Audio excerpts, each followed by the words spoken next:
And welcome to Enchantment of Eternities, a live discussion on House of the Dragon Season 3, Episode 2, Queen's Landing. Joined here by the usual guests. First, Darrin. Darrin, thanks so much for joining today. Thanks for being here. Excited about tonight's episode. I enjoyed this one better than last week. Maybe it's just because I'm into it now. So yeah, I'm looking forward to hearing what you guys, what you two have to say about it. Yeah, and of course, also joining as always, my sister Alyssa. Alyssa, thanks for joining. Hello, thanks for having me, and I too look forward to talking about this episode. Yeah, I was just remembering back when we used to do live streams on The Expanse. I always had like a clever nickname for you guys based off of the episode, and maybe I need to start doing that again. Anyway, so overall thoughts on the episode. I will say this was a really spectacular, amazing finale for season 2. It really wrapped up season 2, exactly put the bow on the end. I mean, could you imagine if they held this episode back for season 3? Anyway, I don't know. Like, I'm more convinced than ever that that Ryan Condal's lying, that they did write these first 2 episodes for season 3, whether it be, I don't know, maybe HBO went to them and said, this is your money, and the production team was like, oh, we don't have enough money to do this all in one season, so we're going to have to push these back, or something happened. I don't know, but it feels like, I think about, had this been the finale for season 2, had they had these first 2 episodes in season 2, I think would have been one of the best seasons of anything. I probably would have given it a 10 out of 10. Even though, like, yeah, they took forever with Daemon fucking around in Harrenhal and Corlys standing by his ship all season. But if they had had these 2 episodes, like, it would have made it worthwhile. It would have felt like I wasn't wasting my time, because they cut it off in the middle of, before having an actual finale. I felt like I was wasting my time. And I feel like a lot of people's frustrations with season 2 wouldn't have happened. And you built up like 2 years of bad faith for a lot of people who are waiting, but I don't know. Hopefully this is a sign of what season 3 is going to be, and season 3 is going to make up for season 2. It's funny because on IMDb this got a 9.5, and I've heard some people complaining about that, being like, what? It's nowhere near that good. But I was thinking of like episode 5 of The Night of the Seven Kingdoms, and how that had like a 9.5 on IMDb, or maybe even higher. Maybe it was like a 9.8 or something like that, like right after it aired. And that episode absolutely did not deserve it. That was like a 7, maybe an 8 at best. And this one, I'm like, I could see it. I don't know if I'd personally go that high, but I think it deserves it a hell of a lot more than that other, the Night of the Seven Kingdoms episode. I think House of the Dragon is like far superior to Night of the Seven Kingdoms just overall. Just so much more interested. And the other thing is like, I know it's sometimes hard to tell about like good directing, because the show is always like, the production value of the show is always amazing, always very good, like everything about it, the way it's shot, the way it's acted, the way it's edited, the music. But I was noticing this episode in particular, I think, was directed really well. I think there were some really amazing shots in this episode, like the opening shot where Jace is floating in the water. You can like see the dragons spitting fire above. That was an amazing shot. The ending shot where Rhaenyra is walking towards the throne, and you saw the reflection and Otto Hightower's blood. You could see her walking through that was an amazing shot too. And just, yeah, this episode just really really got to me and it really affected me, and I watched it like 3 times already. so I loved it. To me, it's a series best so far. Alyssa, let's get your thoughts on it. Yeah, I also was going to start off by complaining about season 2. I can now finally say this freely in the spoiler-free forum, but for years, since season 1, so since 2022, I was making predictions and making prediction videos, and I always said season 2 has to end with Rhaenyra sitting on the Iron Throne. It was the most obvious place to cut off season 2. So now, Darrin and others who are spoiler free, you can really understand. Like, I couldn't really vocalize in the spoiler free section just how fucking pissed off I was that they end with this stupid montage when it needed to end with Rhaenyra sitting on the Iron Throne. I've been predicting that for 4 years, and that is how it had to end. Like, that seemed like I was imagining it in my head, just like dun dun dun dun dun dun. She sits on the Iron Throne, and it cuts the credits. And then what they did do was better than what I imagined in my head by a lot. I mean, sure, if this ended season 2, you know, we're left hanging a little bit about, oh, what's going to happen now with Alicent and Helen, but who cares? It's not that much of a cliffhanger. Like, I could wait 2 years for that. That's better than waiting 2 years to find out what happens after a fucking montage. Waiting 2 years to get to the good episodes that should have been episodes 9 and 10 of season 2. But as I said last week, season 2's losses, season 3's gain, and I'm going to be a little more, a little less hesitant and a little more confident in saying than Mark was in saying this is a 10 out of 10, easily the best episode of the series. I mean, I'm doing a rewatch, so maybe I'll come across one. Maybe the Works Rest 1 or something like that, where I'll go, oh, no, this was as good as season 3, episode 2. But off the top of my head, I fail to think of one that is anywhere near the level of this episode for me in the House of Dragon. We'll see after my rewatch. I might go, oh yeah, I forgot about that one. That one's pretty good too. And it's probably recency bias, but by the best of my memory, my second favorite episode would be last week's episode. But we'll see if that sticks after my rewatch. I do remember that I liked the Rook's Rest one in season 2 quite a lot. Season 1 episode, I don't know which one was season 1 episode 8. I don't remember which one that was. Was that the one where they killed Corliss's brother when he was like, the bastards? And I thought that was episode 7. I don't know. Was that episode 7? I don't know. I'll let you know after. I'm going to do the rewatch. I'm going to do it this week. And I'll let you know. I don't remember. Anyways, I don't want to get too bogged down on that. This is to me, and I would even go, and it's granted it's been years since I've seen Game of Thrones. I would even go so far as to say that it's probably somewhere in the upper echelon of Game of Thrones episodes all around. I mean, I'm sure that there are many Game of Thrones episodes that I would rank above this, but I think it's certainly a hell of a lot better than a lot of the mediocre and bad Game of Thrones episodes. So yeah, I loved it. I was going to comment on the cinematography too, the opening shot when you're seeing. I didn't think that was necessarily Jace. I thought it was just some random dead bodies, but whatever. Oh no, it was Jace. Yeah, where you can see from the ocean, and it's all peaceful. And you see bodies floating around, and the dragon. You see the dragon fire come around, and then. The acting. A lot of people are starting to call Emmy Darcy. A lot of people are saying, just hand them the Emmy right now. So they were fantastic in this episode. Just the way that they acted with facial expressions and just it was and like the.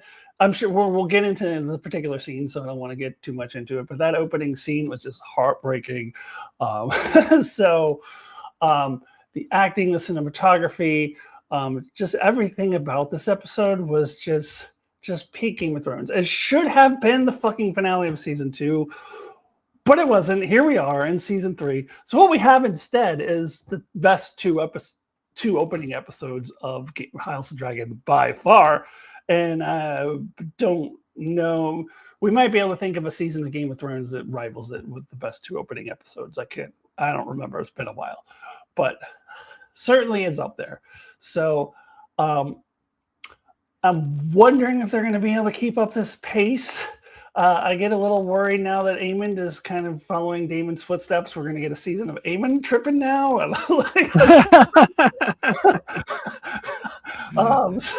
So I'm worried that we're going to dip down a little bit. So we'll see how the rest of season 3 continues. But so far, it has started better than either of the first 2 seasons by a lot, like not even close. I think it is an absolutely fantastic episode, and I don't know the IMDb rating. I don't know if it's going to go down that much because I have seen almost nothing but positivity on my Facebook feed, like positive reviews, and then you read all the comments, and it's all positive. And I did find one negative review, and then I didn't even read it, but it was just like, oh, it has all kinds of problems. It was a bad episode, blah, blah, blah. And you read all the comments, you're like, what show are you watching? This is the best episode. All the comments were like, what the hell are you talking about? Other than that one review, I have not really seen a lot of negativity for it. We'll see when we get to Darrin, how Darrin feels about it.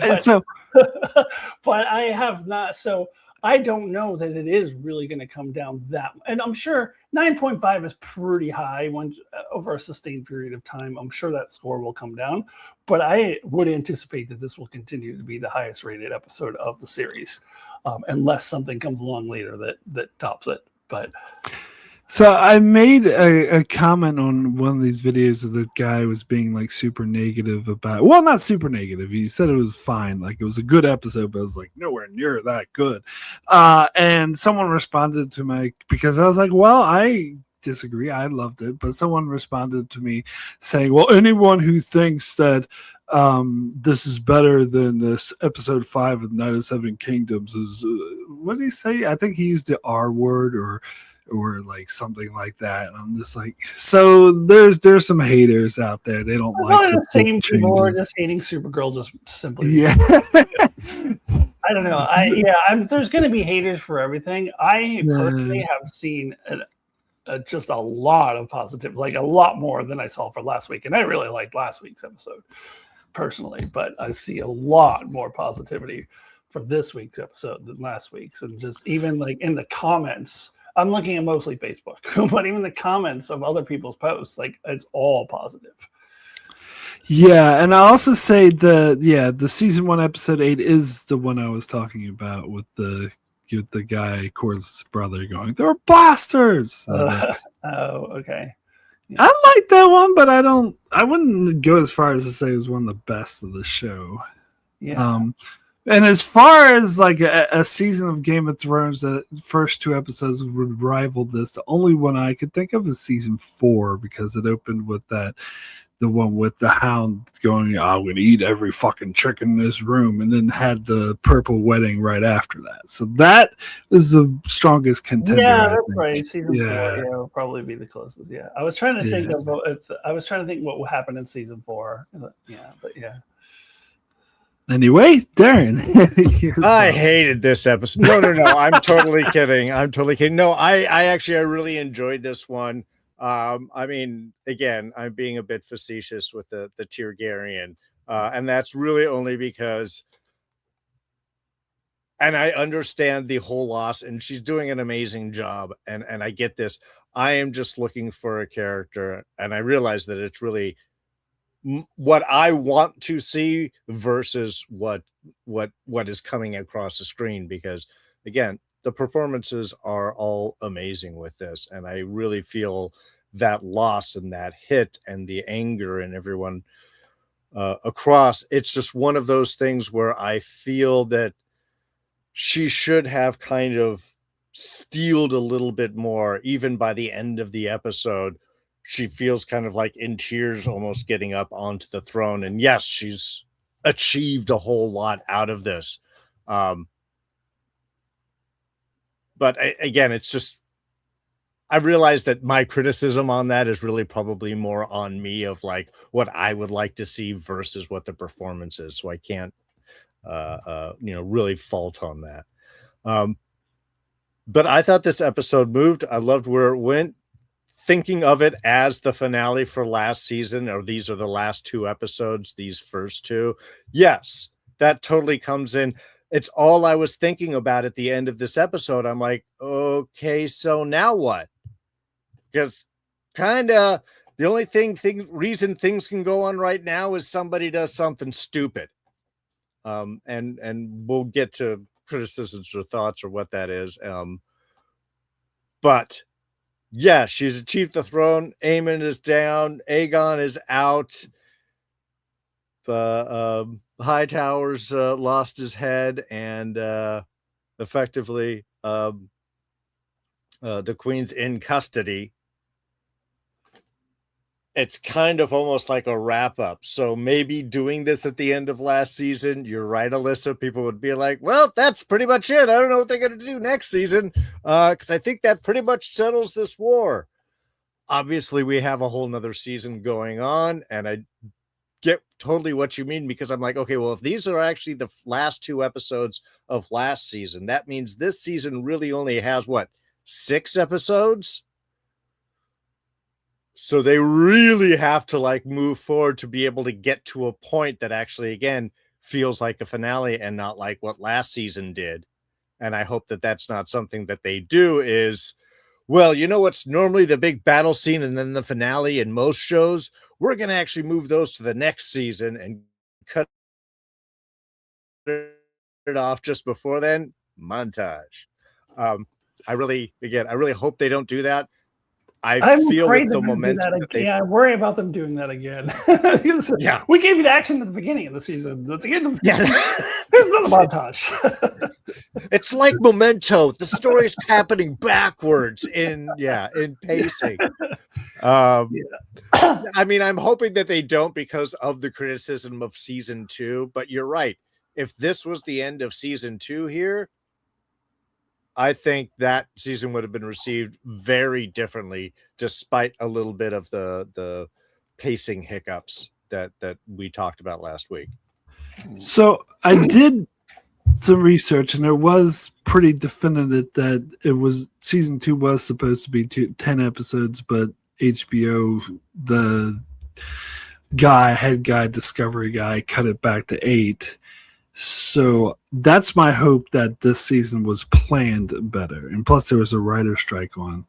So I feel like that's my hope, that this season's not going to end the same way. That it's going to, because this time they had more time to plan it properly. And Mark, we can discuss where we think season 3 might end in the spoiler section. Yeah, sure. All right. Cool. So let's go ahead and jump into the particulars. Let's start with the aftermath of Jace's death. We already talked about that beautiful shot that they opened up with, and then seeing Vale ride with Jace's body, and it's just everything about this scene was like the whole episode just starts on like a very emotional note, and the music was really amplifying everything. I like how Sir Lauren asked like, the battle, and she was like, tis won, but you could tell like the somber, the way everything was happening, carrying Jace's body is like telling another story that is not really a victory. And then you have the reaction where Rhaenyra sees Jace's dead body, and I agree absolutely with everyone. Hand them the Emmy right now. Because that was absolutely an amazing performance, and it was funny because I was eating my dinner and I just had a hard time eating because I just started tearing up, and because it was so powerful to see everyone else's reaction. And then there's the whole reaction of Sir Laurent and how he was like, took out his sword and he's like, my life is forfeit, and she was started yelling at everyone saying, well, didn't you all betray me, or all of your lives forfeit? It was a really, really powerful moment. Although we do know later in the episode. Now, at first, I wasn't sure who she was talking about, if she was talking about this guy, because I didn't remember his name, but I looked it up. And later she says to the other lords, is like, oh, tell Sir Laurent he can choose how he may die. So got the impression that once she came to her senses that she did order his execution. But at this point, she was just in too much pain. So, Darren, we'll start with your thoughts on these scenes. And in fact, I loved her response when he offered, because of course, I'm after going, and throat stab, right? That's what we're doing. But her response when he's like, well, I offer up my sword, like, what is that gonna do? Is that gonna bring my son back? I love that throwing back in his face, because in some ways it's, yes, you forfeit. That's the big normal thing. What the heck is that going to do about it? Is that going to bring back? Is losing someone else, going to really make us stronger? Is this all the thing? The way that just the whole realistic view of it, separating of the BS of chivalry. I did like that she's like, he could choose the way that he wants to die at the end, because there is something about his life being forfeit, but just that throwing back on his face is like, well, I did what to be the throat stab is that, again, that expression of anger, her lashing out. And while that is something that I would want to see, and I will admit part of my criticism is based on that, I love instead the choices that she did make. And throwing it back and throwing back at all of them, how that everybody is kind of doing a betrayal. And it does underline the fact that she is still a female in a male-dominated society, and she would be the first queen, and this, or is the first queen, and how that's being perceived and supported, and, all of that. It's like I said, while I want to see a certain things, the choices that they are making in their performance is still engaging enough for me to see what's going on next.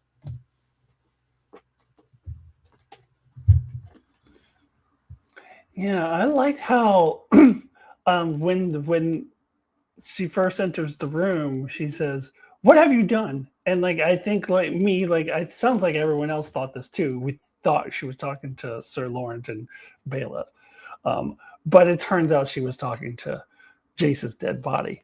And for a minute, I was like, "Is she does she think he's still alive? Is she in total denial?" But it was so gut wrenching, that scene. I think that's what you were talking about, Mark, where you were crying when you're trying to eat. It was just such a. I mean, this is how we're opening the episode, and the previous episode ended with his death, and we know how Rhaenyra feels about her sons, and we know that she didn't want him to go; she wanted to go instead. So we knew it was going to be hard for her. But again, it's Emma Darcy's performance. I want to say I want to make sure I'm pronouncing it around. Daryl Seymour, F2D's been making a lot of comments in the chat. Said Emma's acting was phenomenal. Absolutely, it was just I knew it was going to be a probably heartbreaking scene in the beginning, but this was just even beyond what I had in mind. And yeah, I was curious to see how she was going to I mean, it was called Queen's Landing. I read the books. I know she takes the Iron Throne, and also she'd been talking about it last week, so we know it's something that had been planned about them going to King's Landing. So I knew she was going to get there, but seeing her state of mind at the end of the beginning of this episode, like how is she going to get there? I was very interested, and I think they did a really good job, and I think Emma Darcy did a fantastic job of getting us there. Now, as far as Rhaenyra's, I don't know, softness, I think, honestly, she's always been she's been trying to get peace first. She has not been wanting to go to war. She has been trying to do diplomacy first. I've never been her first choice. She's not a warrior. She's not a fighter. But when you think about it, like, she's her daughter's or her father's daughter. Her father was also a very peaceful king and in a lot of ways ignorant, and was able to be manipulated by all the, Westerosi people who are evil and greedy and all the things that most Game of Thrones characters are. So I think, like her father, she's not really fit to be in this Game of Thrones world where everybody's out to get each other and war is, what it's all about. Like, but the difference between her and her father, of course, is she's a woman and she's perceived that way. And so she's not going to get the same benefit of the doubt that her father was getting because he was a man. So, for example, I saw another discussion where somebody asked the question, would she have been locked in the door, locked into that room if she were a king, if she were a man? Of course not. Of course not. So she actually not only has to overcome like what her father needed to overcome, but like twice as much because she's perceived as a woman. So that puts her in a really tough position. And we'll get into more with the end of the episode, like what she goes through there. Again, I thought that all of that was really well done. But I'm curious to see where they're going to take her in the next episode. I don't want to spoil a trailer if you haven't seen it, but the trailer for next episode, it does look like they're going to do a lot of, okay, what does Rhaenyra do now? kind of thing. And it looks like, based on the trailer, she's going to be struggling a little bit to figure out how to, because Aemon is still out there. Aegon's still running around somewhere, and the war is not won yet. So, really curious to see where they take this character next, and really interested in continuing to see Emma Darcy's performance of this character.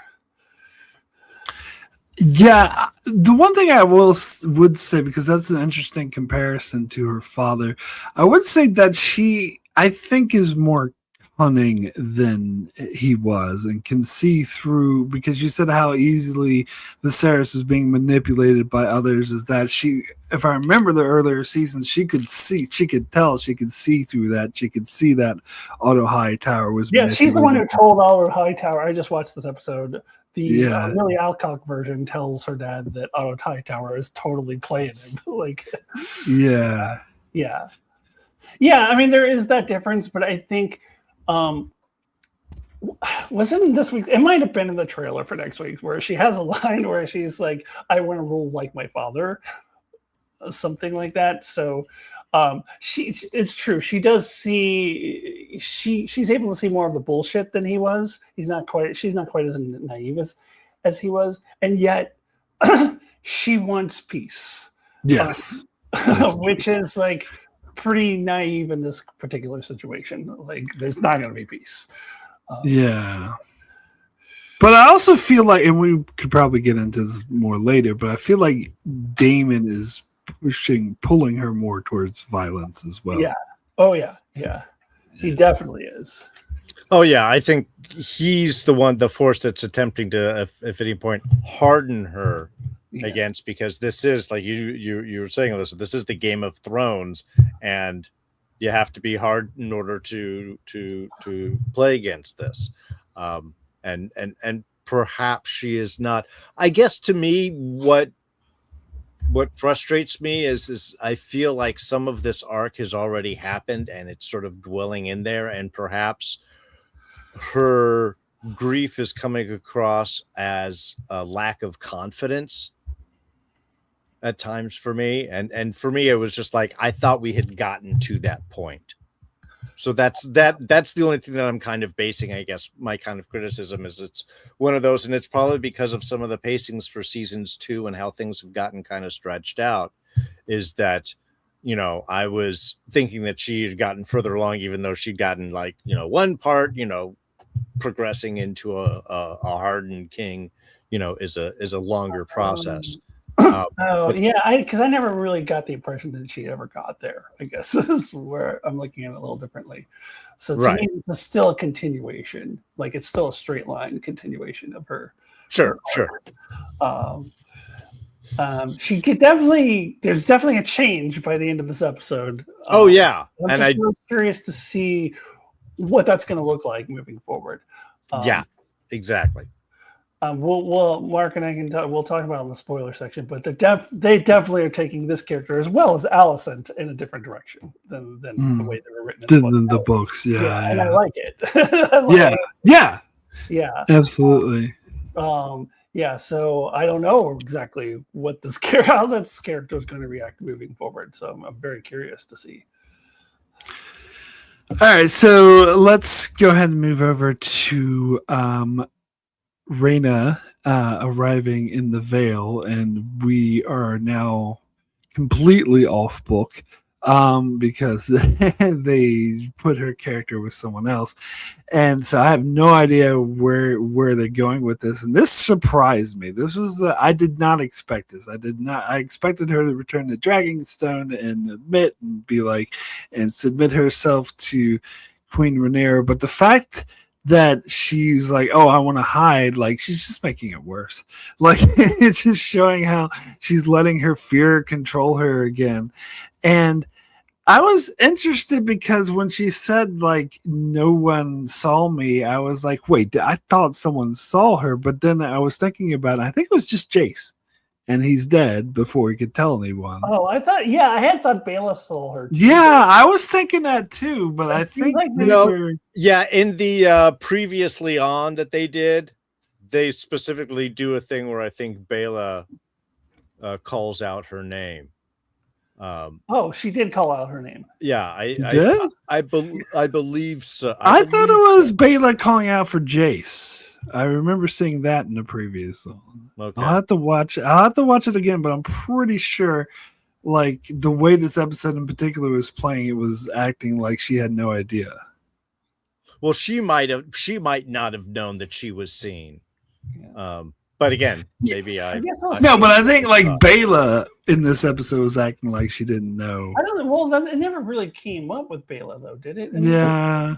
I mean, it came up with Daemon and Rhaenyra, but Bela wasn't in the room, so I don't know if Bela knows or not. I had thought. Okay, I'll have to go back and watch that again. It does kind of seem like the show is playing that she doesn't know.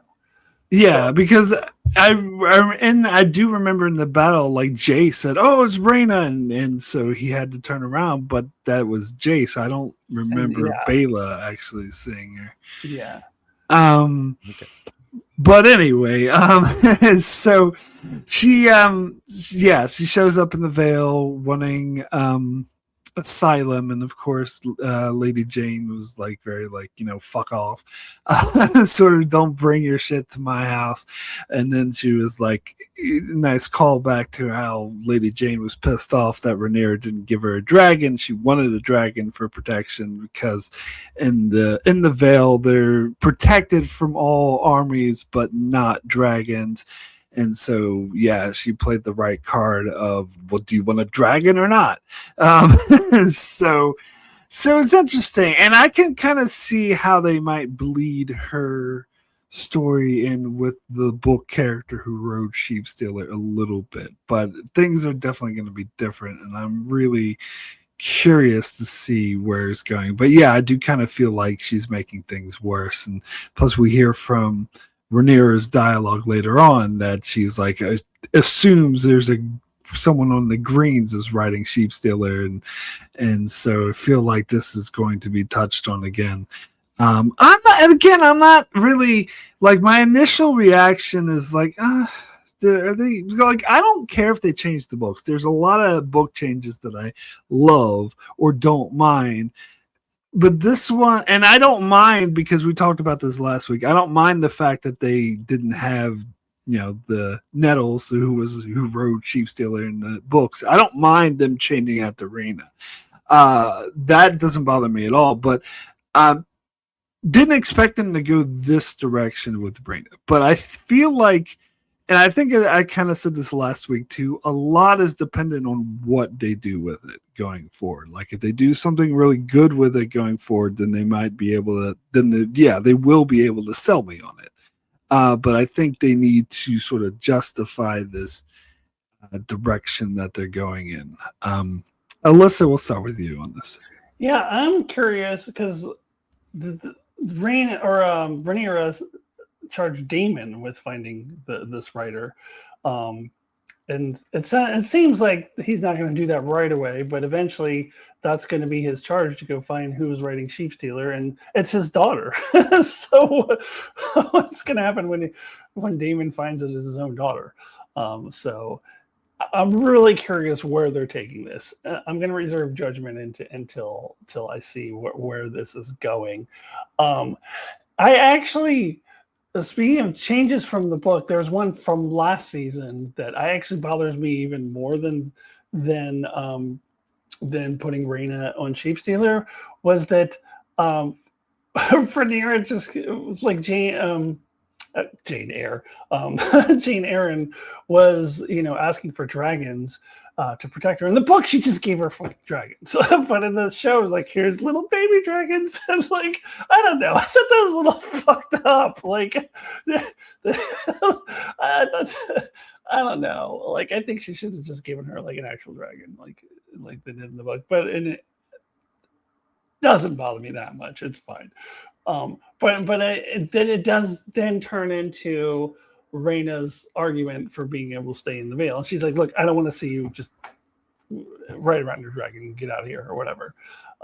It does make for a good argument for her now, because she does now. Jane Eyre gets a dragon. So I don't know. We'll just really curious to see where they're going with this.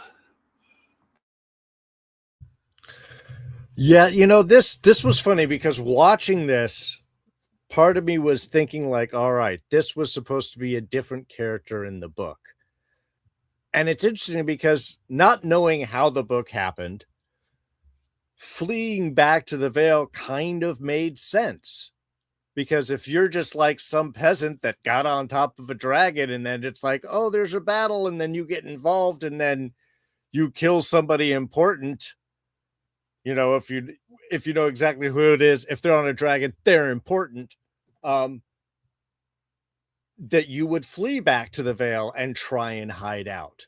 So to me, I'm like, okay, well, if this was not Rhaenyra, this would totally make sense. Well, also the book character didn't do any of that shit. Like the book character didn't cause Jace's death, or Sheep Stealer wasn't going crazy or any of that stuff. Like, so that all of that is completely new to the show. So yeah, it's completely in a new direction. So we'll see. That's to be the real funny thing, is because if that is all not the case, which it obviously is not from what you're saying, then yeah, Mark, you're totally right. It's like, you are making this so much worse. You should go and land. You have a dragon. You have a big ass dragon. That's not saying that replaces the loss of Jace, but I think that is a big thing to go on. It's like, I'm sorry, I can't control. I'm still young. There's anger. There's gur. You should have just landed at Dragonstone in the first place. But I think that's something to move forward. Yeah, now it's like, okay, this is just going to get bad. How bad is this going to go? Yeah, and I thought last week that Rhaenyra was going to be like angry, but then like, well, oh wow, we need dragons, like dragons. Exactly, and that's what I thought she was going to do, and that's so I was very surprised by this direction.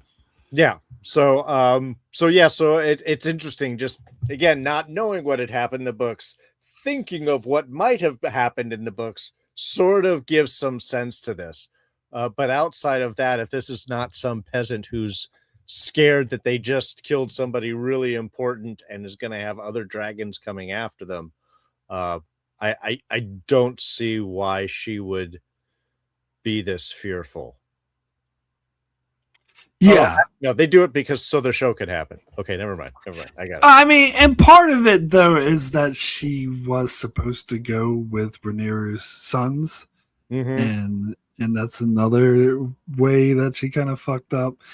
And I do wonder, like, if Lady Jane, why didn't Lady Jane just flat out tell Rhaenyra, send a raven, be like, "Oh yeah, we don't know what the hell happened to Rhaena. She just fucked off." But I'm not sure. Now in the chat, Stress Freak K is saying that once they track down sheep stealer, Goose is cooked, and that Daemon's going to have to send his 15-year-old daughter to meet up with Uncle Laenor in the Free Cities. I'm not sure. I don't think that's the direction they're going to go in. I feel like, because one line I thought was really interesting in this episode was Daemon said, "Oh, who could possibly, tame a wild dragon? Nobody can ride a wild dragon." So I feel like when he finds out his daughter was able to tame a wild dragon, he's going to be like super impressed with her. Yeah, no, I completely agree. Yeah.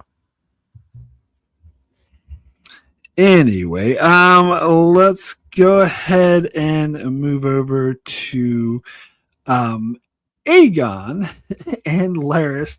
Everyone's referring to it as like a fun road trip. I gotta be honest, when they like cut to this scene, and maybe it's because I had just had a bunch of these powerful scenes, and we cut to this scene, I'm like, oh, not this again. But it's fine. Like, I did like their banter, though. There was kind of funny. I do like the way that Larys plays it, like a straight, the straight man, where he's like, "Oh, it's nothing of surprise," and he opens the door, and there's a Lyseni going, "Oh, what do we have here?" and getting shot. He's like, "I changed my mind. This is a surprise."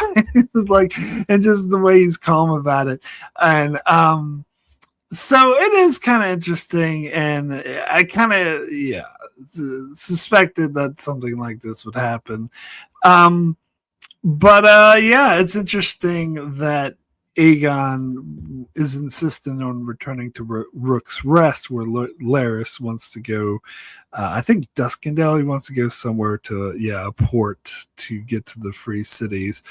So it's kind of interesting to see where they're going to take this. And I think I mentioned this last week, but none of this stuff is in the book. Larys and Aegon just disappear for a long time, so it's interesting seeing their journey. Anyway, Darren, we'll start with you on this one. The Adventures of Larys and Aegon. Yeah, I mean, again, this was fine. It's moving things forward. I kind of like, Aegon actually toughening up out of this, but it's just like, you haven't asked for is the pain gone? You haven't asked for milk of the poppy? No. You can just see it. It's like, no, man, that pain is driving my anger towards you. It's giving me life, giving me focus. And even when they escape out and he pulls that arrow out, and then knocks that one guy, just jumps on him, just stabs him with that arrow. He's getting his feet underneath him with his journey. So I'm kind of excited to see this. It's simple, it's straightforward. This is going to be again, we always like the wandering duo that goes through. We had several in Game of Thrones. Now we get to have some in House of the Dragon. So I have no idea where they're going with this, obviously, but I am curious how this is going to pan out. And again, especially how the episode all wraps up. It's like, okay, so what pieces are left or should be left, and where are they going to go? So, what is Rook's Nest? I couldn't remember. Rook's Rest is where the battle was that Rhaenys got killed and Aegon got injured. And okay, right. I mean, my thought was he's trying to go back and find his dragon. but I don't know if that's what the show is doing. But that when he said we're going back to Rook's Rest, my assumption was he wants to see if his dragon is still alive and wants to find his dragon. But I don't know that for sure. Okay. That would change things for him. Yeah. So yeah, that's all I got. Yeah. I don't know. It's like comic relief. I enjoy it. It's there's the really heavy scenes, and this is comic relief. I mean, the full line is when he's like, "You're not asking for. Do you want milk of the poppy?" No, and he's like, "Why not?" Because I'm not speaking to you. Like, I thought that was fun. It's funny that they take two of the most despicable, like hated characters, and they're able to turn them into a comedy duo, and it's working. It won't stay that way, obviously, because they are both really despicable characters. I was thinking though, after this episode, I think I'm actually coming around to liking Larys Clubfoot as a character. He's still absolutely horrible as a person, whereas Kristen Cole, I think, is a horrible person and a horrible character.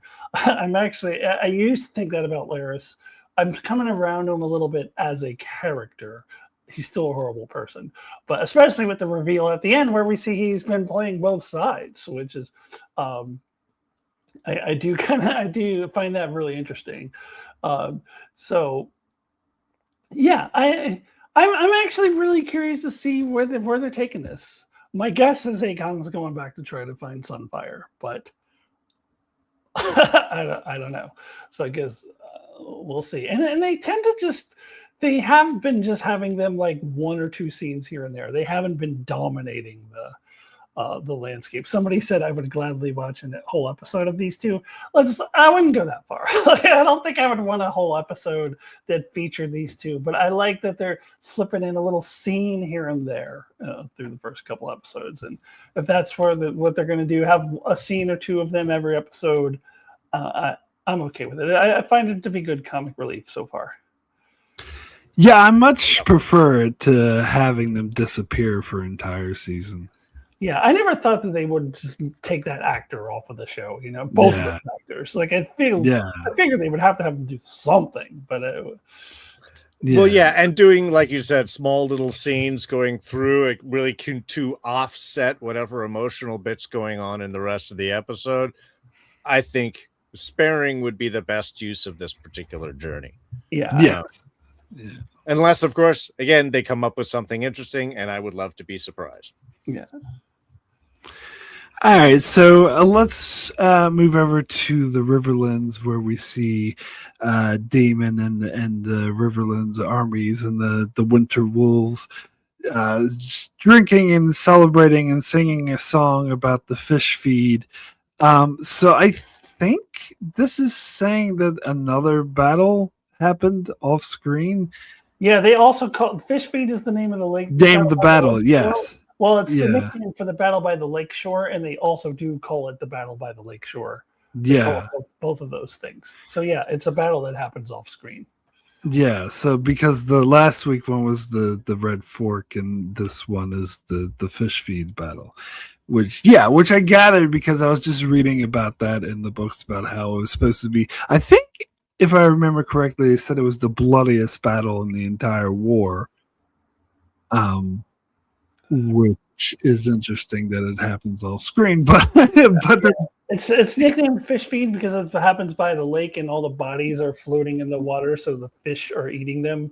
So all the bodies are fish feed, so that's why and also like I can't be sure if the show is the exact same thing, but in the books they were like even the Riverlands side lost like a third over there, and a lot of the Winter Wolves died as well, but they seem very jocular to having suffered a lot of losses like that. But maybe that's just how they play. I think that's definitely true to character for the Starks, but I guess maybe that's also how the Rivermen play as well. And definitely true for Daemon as well.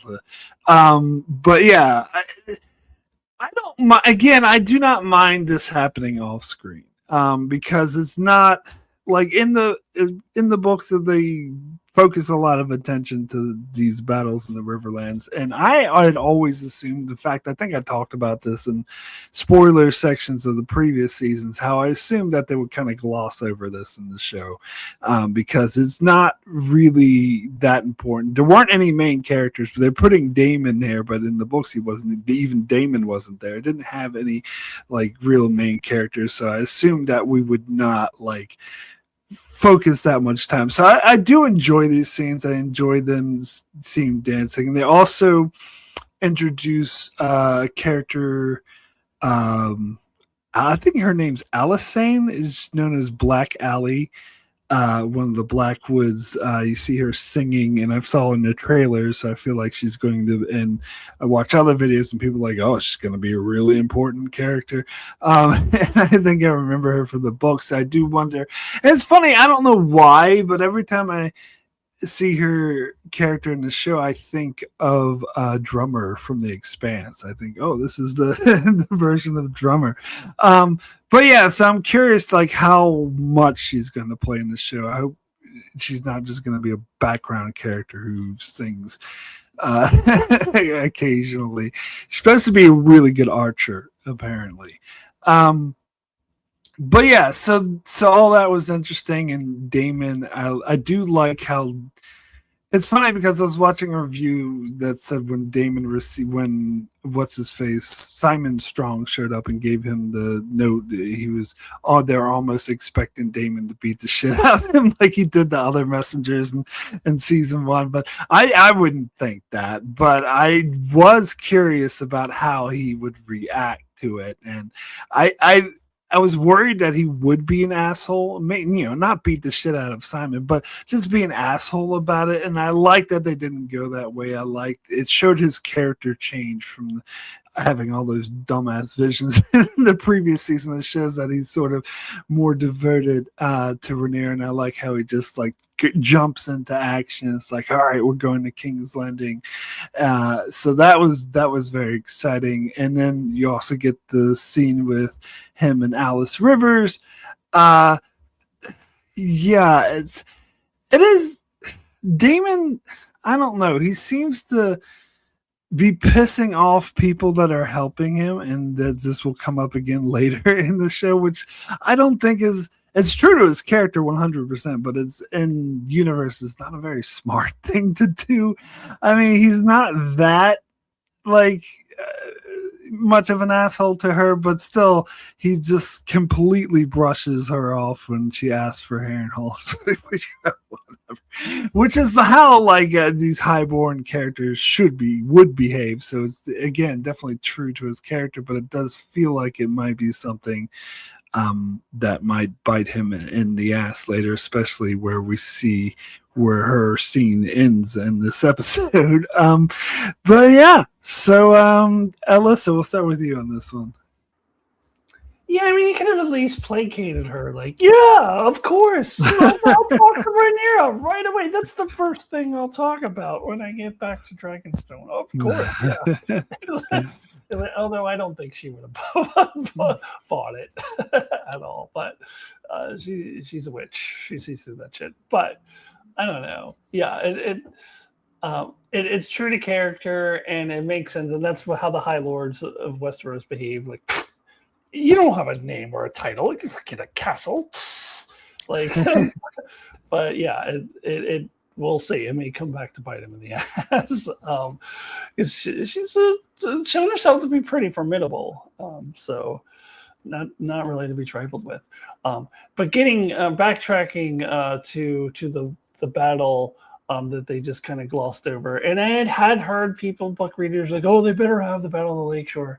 But here's the thing: when I'm listening to it on an audiobook this year, and listening, it's like this dry British voice. He's doing like, it's because a maester apparently wrote this, so it's just battles like this. It's like, and there was Lord Stokeworth and Lord Stokely and Lord Bodysworth and Pookiesworth and just like this long list of lords. It's just this long, droning list of lords. I don't give a fuck about any of these people. I don't know who these people are. I'm going to forget about them and like just get on with it. So like the only way the show really could have done this was to put Daemon in it. But you can only have so many battles in the show, and the budget wise for one thing, but also we got to get the character things. Like we got to really you've got to place your battles strategically, because this is about characters when it comes down to it. It's about the war, but we got to have the character stuff. You can't just have this, all these big expensive battles all the time. So yeah, I'm totally fine with how they did it. I loved how we're reminded once again that Jason Lannister doesn't have his head. And I like they had the head of a lion too. Yeah, I forgot about that the Lannisters bring lions to their battles with them.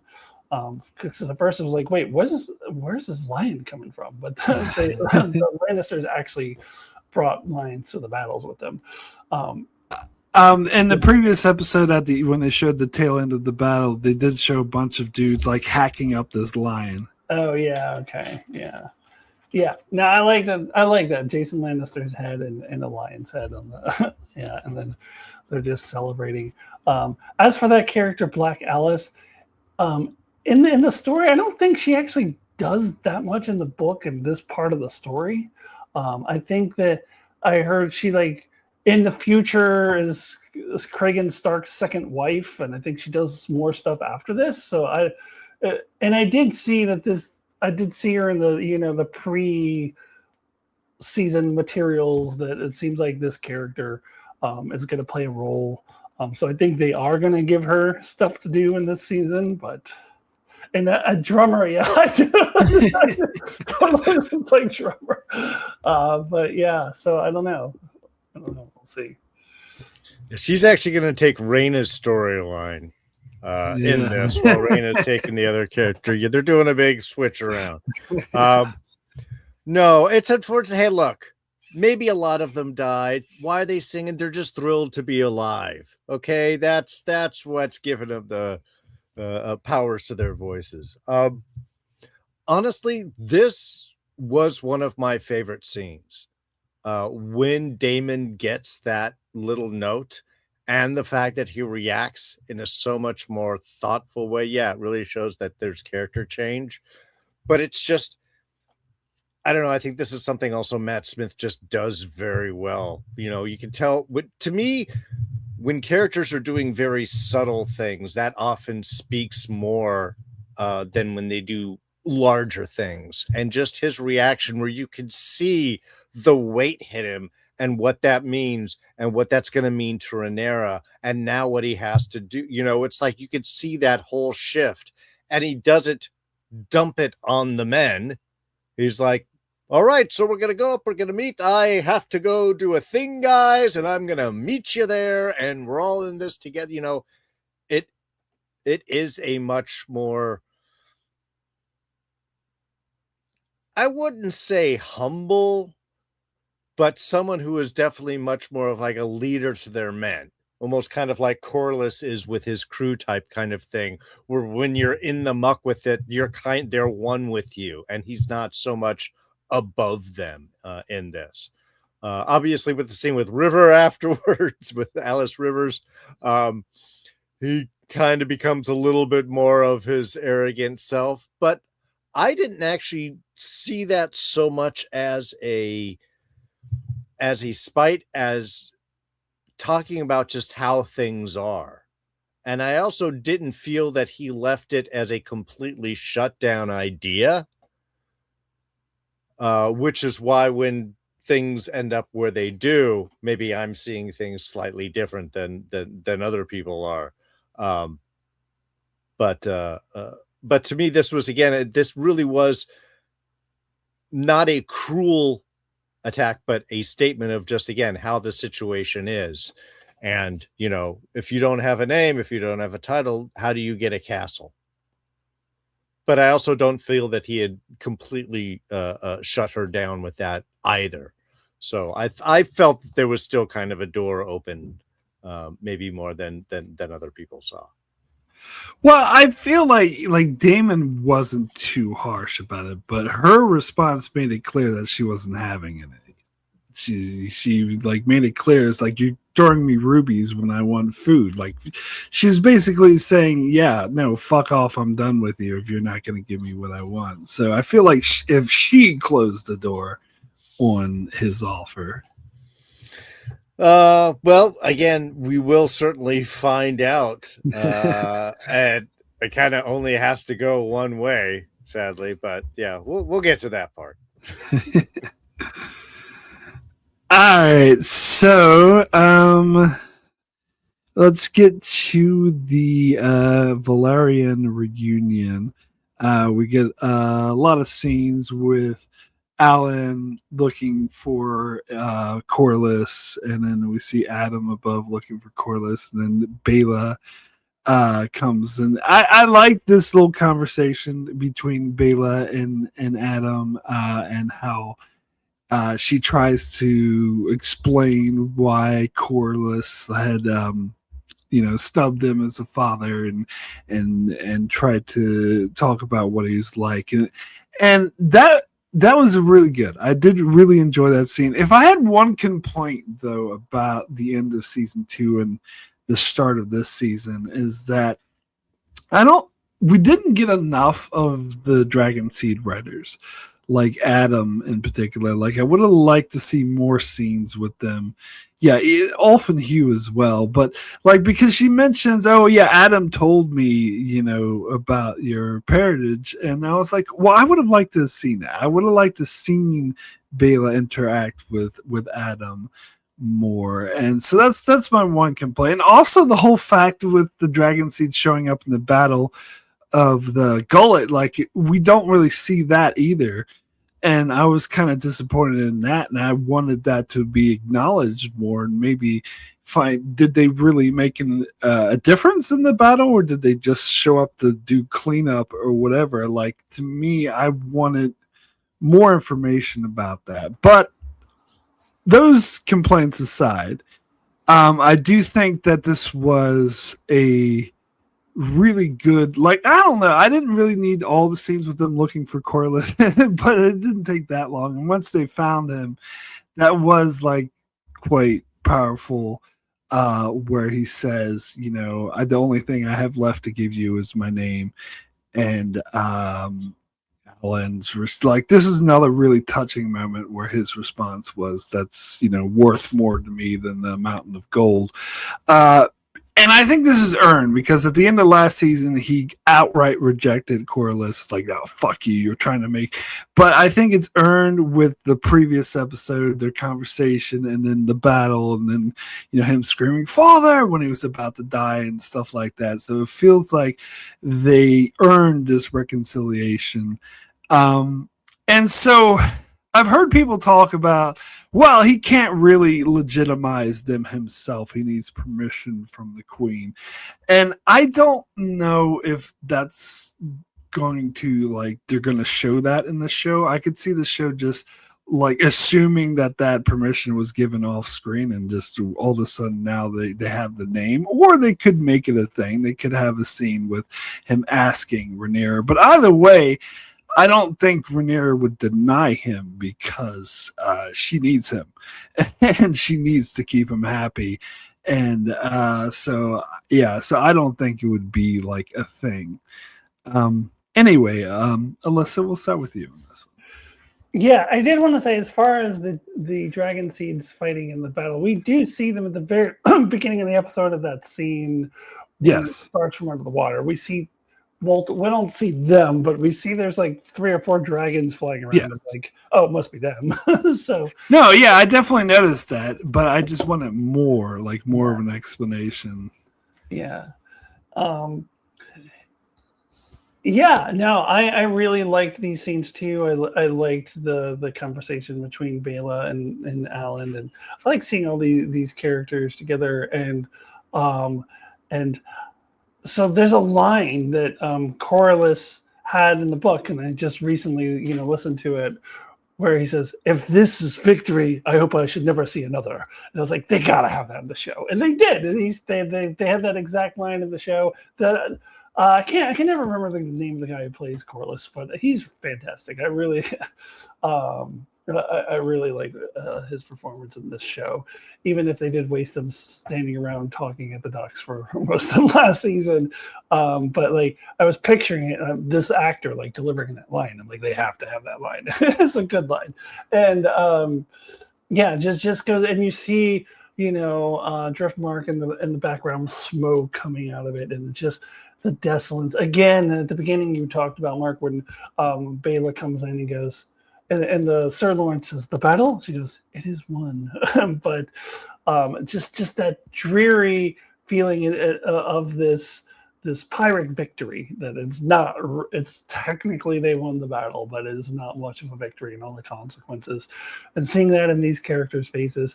And then, yes, the touching scene of Corlys saying, "I can only give you my name." I don't think they're ever really gonna. I think we could just assume that off screen Rhaenyra says, "Yeah, sure, go ahead." Like, I don't know that they're ever gonna show that, and people can nitpick and complain about that all they want. I'm fine with it. I'm just assuming that Rhaenyra will give her approval off screen. Technically, he didn't tell Adam that he had his name too, but also, again, I'm just gonna assume that if he's gonna if he's, what's the term, not unbastardize, Legitimize. Yeah, he's I like unbastardize. Yeah, if he's gonna legitimize one, he's legitimizing them both, I would assume. So I'd assume that it's just going to happen, and I personally don't feel like I need to see Rhaenyra say, "Yes, they're legitimized now." Like, I just think that's a waste of time. Like, let's just assume that it happens off screen. It's fine. But yeah, I did like that scene as well. Yeah. Besides, especially sorry.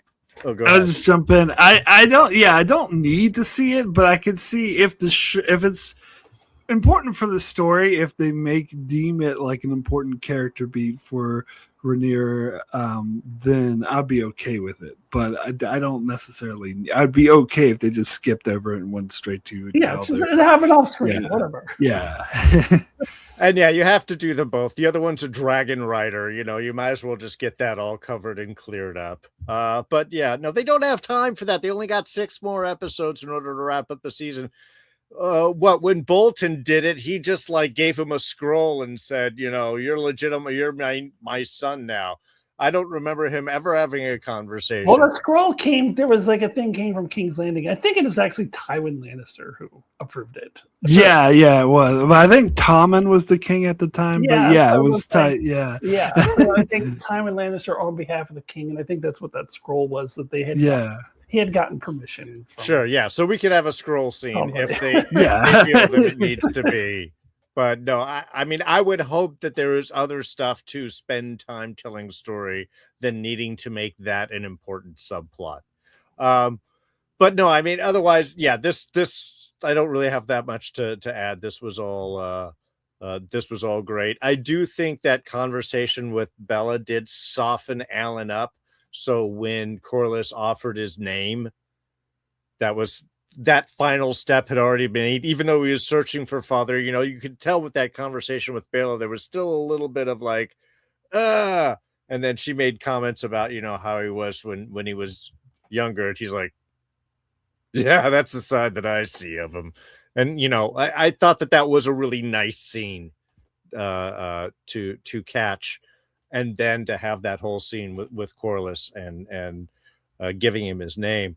To me, see, this is the one that to me kind of, I guess, worked in concert in my mind with the Alice River scene, because Corlys says, "I have nothing to give you but my name." And Alan's response is, "And that's worth more than a mountain of gold." To me, that kind of worked with the Alice River scenes, is that, the whatever that Daemon was offering wasn't it, but there is something else that there would be of value there. I guess a name or a title or something like that. To me, I saw that as the opening. And that's when I saw this, I was kind of like, are they purposely, juxtaposing these two scenes? So that was the only other thing that kind of gave me that reflection back to that Daemon Alice River scene. Oh yeah, that's interesting. I didn't make that connection, but yeah.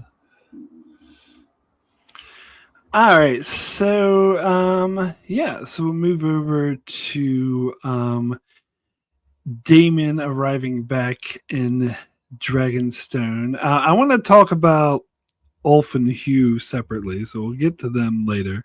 But I want to talk about him meeting with Massaria. That was an interesting reunion. And I love how they're sort of, they have a good chemistry together, and I love how they're sort of like don't trust each other and sort of dancing around each other. I think it was pretty good dialogue, and I think she said something like, "What, you don't trust Rhaenyra?" It's like, no, I trust her fine. I don't trust you or them or whatever. Or you're the ones who messed up or something like that. So I thought that was an interesting dynamic, and then of course he's told that Vhagar is flying away, so it's time to get a King's Landing, and then he goes in and speaks to Rhaenyra, who was of course still grieving. And it's like, oh, fuck this all, the two children I've had and nurtured, and they died just so I could sit on a chair made out of swords.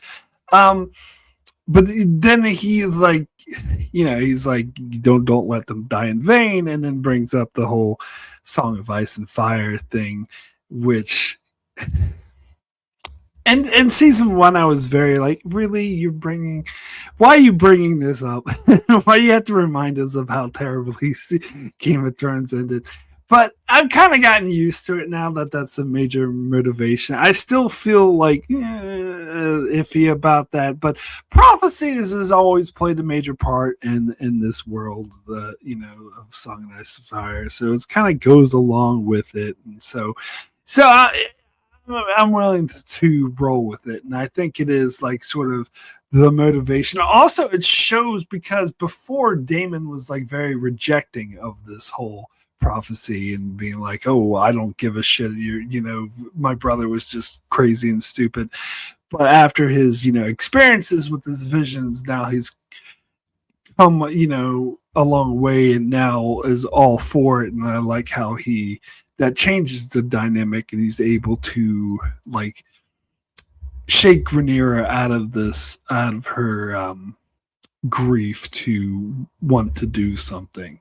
So, and it showed the dynamic between the two of them has also changed. That Daemon is more, and we saw this at the end of season 2 as well, but it is that he's more of a partner and not trying to control her. Darrin, we'll start with you on this one. Honestly, I love the scene between Daemon and Rhaenyra. I love the kind of support that he is giving, the vulnerability that she's got with him, which totally, to me, that is the person that she's vulnerable to. And I do like how their relationship has changed, that he is much more of a partner and supporting. I totally get the, but I just don't think I can do it. Well, remember Game of Thrones? Oh, yes, Song of Ice and Fire. Yes, motivate. Yes, let's go. I mean, again, facetiously, I can put that a little bit. I do like the idea that he does know what is going to, effectively steal her to move forward, that whatever your doubts and bit are, don't let them die in vain. They died to put you on the throne, which is where you're supposed to be. And there's a reason why you need to be on the throne. So any of those doubts, get rid of them and let's move forward. And I love that he is the one that does that for her. And as you said, not in a controlling manner, but as a partner manner, as support, because he knows this is where she needs to be. I loved all of that. The little interplaying competitiveness between him and him beforehand. I mean, again, I'm all right. I was kind of like, was that really necessary? Do they have to be all distrustful? Is this where she says the line that it's not always about you? Yeah. I mean, which I did kind of like, because he's coming in his almost old Daemon way, is everyone's against me and I must adjust and matter. And it's all focused around what my plans are. That she could honestly be like, look, this has nothing to do with you, man. It's just go do your thing. Just stop thinking that everything's about you. I did kind of like, but to me, the other stuff really just worked so much more. I was almost like, I don't care about your little petty competitiveness. That seems unnecessary right now. But yeah, I love him and Emma Darcy together. Yeah, I actually like the Mysaria and Daemon exchange. So they're both kind of fighting over Rhaenyra.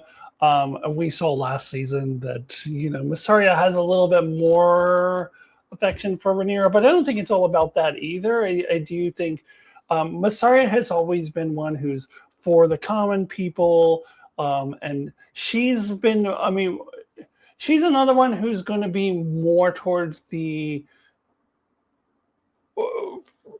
area of peace, as long as whatever benefits the common folk. That's what she's always been about. So that's kind of like her objective. That's where she kind of was probably wants to put Rhaenyra more in that direction, whereas Daemon is pulling her definitely in the direction of war and killing, and it seems like in this episode Daemon is kind of winning this this little battle between Mysaria and Daemon. And I did want to just jump into the chat. Stress Free K asked about if Mysaria knew about the Song of Ice and Fire prophecy, and I don't think she does. I think as far as I know, I think the only people who know are Daemon and Rhaenyra. I don't think anyone else knows. And she did mention it to Alicent too, actually. But I don't. If Mysaria knows it was off screen, and I don't think that they would do that off screen, so I don't think that she does know. I couldn't remember if there was a scene in season 2 when she told her. I don't think so, but I don't know. I'd have to go back and watch season 2. Yeah, I'm pretty sure she never told her that. That's a pretty exclusive, information. Yeah, the people don't need to know about that, right? Yeah, So yeah. I mean, it's interesting because we know by the time Game of Thrones happens is that prophecy has been lost to time, and I can tell you when it dies, but this is spoilers, so I won't. But yeah, so I think very few people were told about it. But anyway, so the scene with Mysaria and Daemon, I saw another video where they talking about how they were constantly stepping on these steps and getting one higher than the other, and like constantly going one up on the other. I didn't notice that, but that's really cool. And then in the end, when she tells him, this is not all about you, Daemon. They're in equal ground. They're on the same level. As far as the scene with Daemon and Rhaenyra, yeah, I do think he's more of a partner now. I also do think that there's a slight bit of manipulation in there, maybe, because she's like, oh, I can't do this, and like he knows the way, because he tries other things. Oh, you don't want them to die in vain. She's like, and like that's not working. And he's like, what else is going to work? Oh, the Song of Ice and Fire. Remember that? Like he knows that's going to work. That's going to get her up. I don't think it's like really bad manipulation or anything, but it's definitely. I definitely think he brought that up so that he's like, I need to get her out of bed. We need to win this war. And she needs to lead this. So I need to get her up. And he, thought of that. So I don't know. The show is seeming to want us to believe that he is really into it as much as she is. I know, knowing the history of this character, I'm not sure how much he really cares about it. Maybe he does. I don't know. Or if it's more like, I'm going to use this to get Rhaenyra going. But maybe it's both. I don't know. But I mean, I just got the impression after the visions he had in season 2 that now he's like all on board with it and like a changed man. That's just what I think they're doing with him. Yeah. Yep. He's still a pretty violent man. Well, as the season 2 finale, that would be the expected position that he would take. Yeah.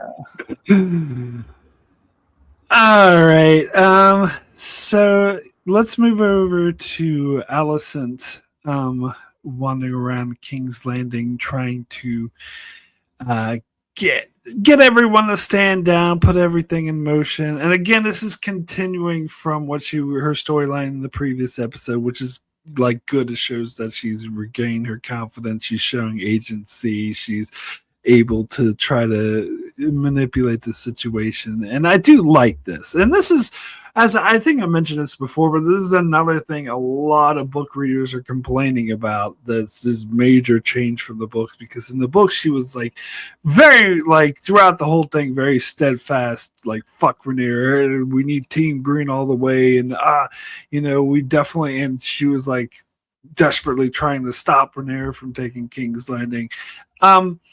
I mean, but it's like told by maesters, so what would they know? And plus, I think the show has changed the dynamic by having them be friends from season 1 and having them have that connection. And I love the fact that they're playing off of this. Actually, and people still complaining like, "Oh, I don't like the fact that Alicent's helping her."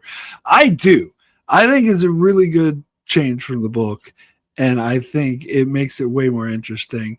Now, the scene where what's his face, Ironrod, I think his name is Ironrod Jasper Wild. Jasper Wild, yeah, where he comes in and tries to sexually assault Alicent. I'm like, I don't know. If it's like when I was watching, I was like, is this like really necessary? Like, I get him like. I think it's interesting that her guard like betrayed her and told him about it, and he's like, "Oh, you're good betraying us and whatnot," and that he like attacks her, and they could have had Orwell walk in and see that and have him arrested for like attacking her, but didn't need to be sexual assault. I don't know. It's true to the world of Game of Thrones, I guess, but it did kind of seem. I don't know. To me, a little bit seemed unnecessary or out of nowhere, or the scene could have been just fine without it. But it was. I did like the sentiment, the scene of him attacking her in Orwell, and he was like trying to be like, "Oh, arrest her," blah blah blah, and they could clearly see that he attacked the what they call the Dowager Queen. Dowager Queen. Dowager Queen, which is like, completely illegal. When I used to read the Game of Thrones books years ago, and they used to call Cersei that, I always read it in my head as Dowager, but it's Dowager. Dowager, yeah. That's how it's spelled, like Dowager. Yeah, okay. And so they just. I do like how Orwell just immediately got him arrested, and she's like, "Oh, thank you, I'm in your debt." And he's like, "Yeah, what are you doing?" But I do get the impression that Orwell is like more kind of on her side. But yeah, I don't know. We can talk about him a bit later. But then we see Alicent with God damn it! Why am I blanking on her name?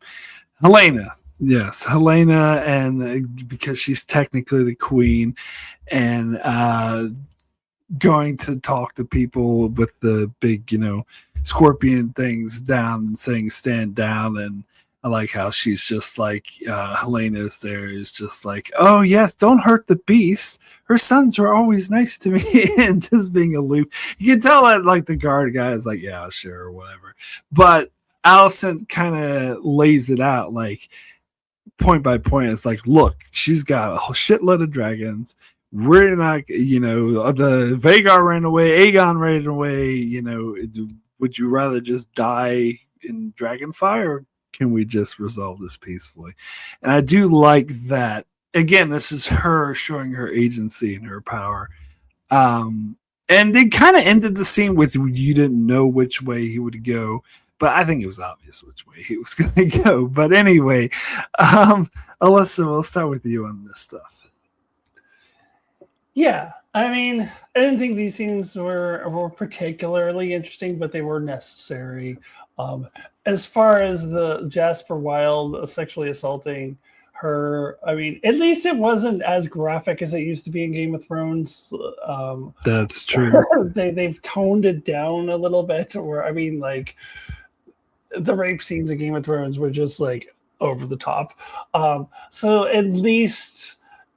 I mean, that was actually my thought when I watched it. It was like, well, I mean, they toned it down quite a bit from what it used to be. But I also, agree that it wasn't really necessary, other than that's just the world that they live in. That's how the men treat women. Like if, I don't like you, so I'm gonna sexually assault you. That's just how it works in Westeros. I don't know. But it's ironic because if he had just gone to, Orwell and other people, like gotten the guard, like she's betrayed us and gone there with the whole like Kingsguard and everybody, like then he could have her taken away. But the fact that he confronted her by himself and then tried to assault her was his big mistake. And I'm glad that it happened. And we'll get to it, but he's the other head that goes flying off at the end of the episode, and that was pretty satisfying too, because fuck that guy. So, and then I'm glad that they're giving Helena a little bit more to do. I think they started to at the end of season 2, but because in season 1, the beginning of season 2 is like, is she even with us? She's just so like flighty and just like, is she? I don't know. She was always like making her prophecies, and it almost seemed like, can you even have a real conversation with her? And she's still pretty flighty, but they're making her more of a character now, and I like that. I did find it funny when it was at the beginning of her scene. She's like messing with the caterpillar. She's always messing with these bugs. And I didn't hear what she said at first, but then I heard it later, and I saw a video that said what she said. She's like, "Oh, this is weird. It's the wrong season." Like she's like Alice Rivers, who could see where she was like, "You guys were supposed to be in the battle." Like they could see into the fourth wall. She's like, "This is the wrong season. This was supposed to be in season 2." But that's what she was saying. I don't, clearly it meant something else. I don't know what that's. No, that's what it means. That's totally what it means. I could not hear it or accept it as any other way at this point. Yeah, she's like, "This is weird. This is out of season." Yeah, yeah. I don't really have much more to add than what you said about those scenes. I mean, it's just kind of, they needed to happen, and so they are what they are. Yeah, I think was it Honest Trailers? I think it was Honest Trailers referred to Helena as the walking, talking spoiler alert. He has spoiled some things. I don't know if you don't want to be spoiled in some things, don't go back and watch some of her previous scenes. She has spoiled some things. Yeah. I mean, she spoiled things that already happened. They're like the blood. But she has spoiled one thing that hasn't happened. Yeah. Well, look, I mean, you already said, why did it have to get all rapey? Well, because we needed someone else to lose their head at the end of the episode. So they wanted to bring somebody to go, we need to introduce this person and make the audience hate them. Even if we've seen them before, people won't remember from last season. So he's been there before. He's like in the small council. But I've already hated this guy. He's already despicable. Exactly. So it's like, look, just bring him in. He'll do a little attempted rapey. Then we'll show the other guys really cool. And then when we behead him later on, we're all in for it. No, it's true. I don't really remember him much from previous seasons. I do remember that I didn't like him, but I don't remember what he did. So putting that scene in there, like, made his head being chopped off more satisfying. Oh no, 100%. I definitely felt like that was one of the major reasons why they had that scene. So it would be more satisfying to see his head chopped off at the end of the episode. But I mean, but other than that, yeah, I mean, all the things are nice. It's great to see that Alicent is doing it and her communications, and I'm curious how this will play into whatever's going to happen at the beginning of next episode when we see her out. I guess we'll get to the whole escape scene, I guess, later on. But yeah, I mean, again, I kind of like all of this stuff, and we're reconnecting. So when we see these people later on too, I think it's a great way, again, just to get the audience to remember, like, all right, okay, so we've got these support and these, and this is why, and great. So no, I mean, to me, all of this worked really well. Cool. All right, so we'll move over to Vhagar going towards Harrenhal. First, we see him flying above, and you see Kristen Cole and this whole group, and he's, they're all looking up and all. It's like, right, to Harrenhal then. Like, kind of like, yeah, sure, okay, here we go. And everyone else is like, "Yarr!" and like getting ready to go. And we see, what is his name? Gwaine Hightower, that's his name, isn't it? Yeah, Alicent's brother. A lot of people were pointing out, so I'll point this out too, that in the books he was in King's Landing when Rhaenyra showed up and he died there. So they're doing something different with him in the show, but he's a little minor character that I don't, whatever. I don't care. But so yeah, and so it is interesting that Aemon did not wait for Kristen Cole's troop to catch up. He's like, nah, fuck this shit, I can handle it myself. I got a big ass fucking dragon. Sure, he does like cook all these people alive, but then he gets cocky by going off by himself without any backup where his dragon can't go. I mean, just turns out that it was just, lumpy old happy old Simon Strong and his sons that like couldn't, aren't really great warriors. And this is just scene plays out pretty much the exact way it does in the book. Well, I think in the book, Simon Strong actually does fight him with the sword, but is like killed immediately because he sucks. But I think I liked it. It was true for his character. It's so sad to see him go. He's such a nice guy, but I knew it was coming. But it is interesting. Like the whole thing with him getting stabbed is not from the book, though. With Aemon getting stabbed, because that shows how cocky he was, that he was just like, oh yeah, he's whatever, but he turns his back on one of the sons and just starts killing them and gets stabby because of his overconfidence. And it is interesting because it's interesting the way they played it. Like he didn't realize that he was hurt, and then once he realizes, it starts hurting more, and then he's like crawling on the ground. And Alice Rivers, of course, comes in and he's crying, help me. And I love the way this is shot because it's making it very clear that she is like has the power here and she's looming over him. So I do really get the impression that especially since we just saw her in the scene saying, I want Harrenhal, that she's going to use this to try to manipulate Aemon. Well, Daemon wouldn't work, so let's try Aemon instead, his counterpart. And a lot of the scenes with Aemon going into the castle, a lot of people were pointing out, is mirroring when Daemon showed up. It's very similar, except Aemon, of course, is killing a lot more people, a lot more violent, because Daemon also showed up to Simon Strong eating, and he was like, hi, whatever, but it didn't quite fly with Aemon. So anyway, Darren, we'll start with you on this one. Getting shanked by a Strong seems like an appropriate way for Daemon for Aemon to go. And yeah, it was sad seeing Simon go, who was all nice. I haven't fought in it. Let's just move on. It's like, no, but this guy's kill crazy. You made a miscalculation.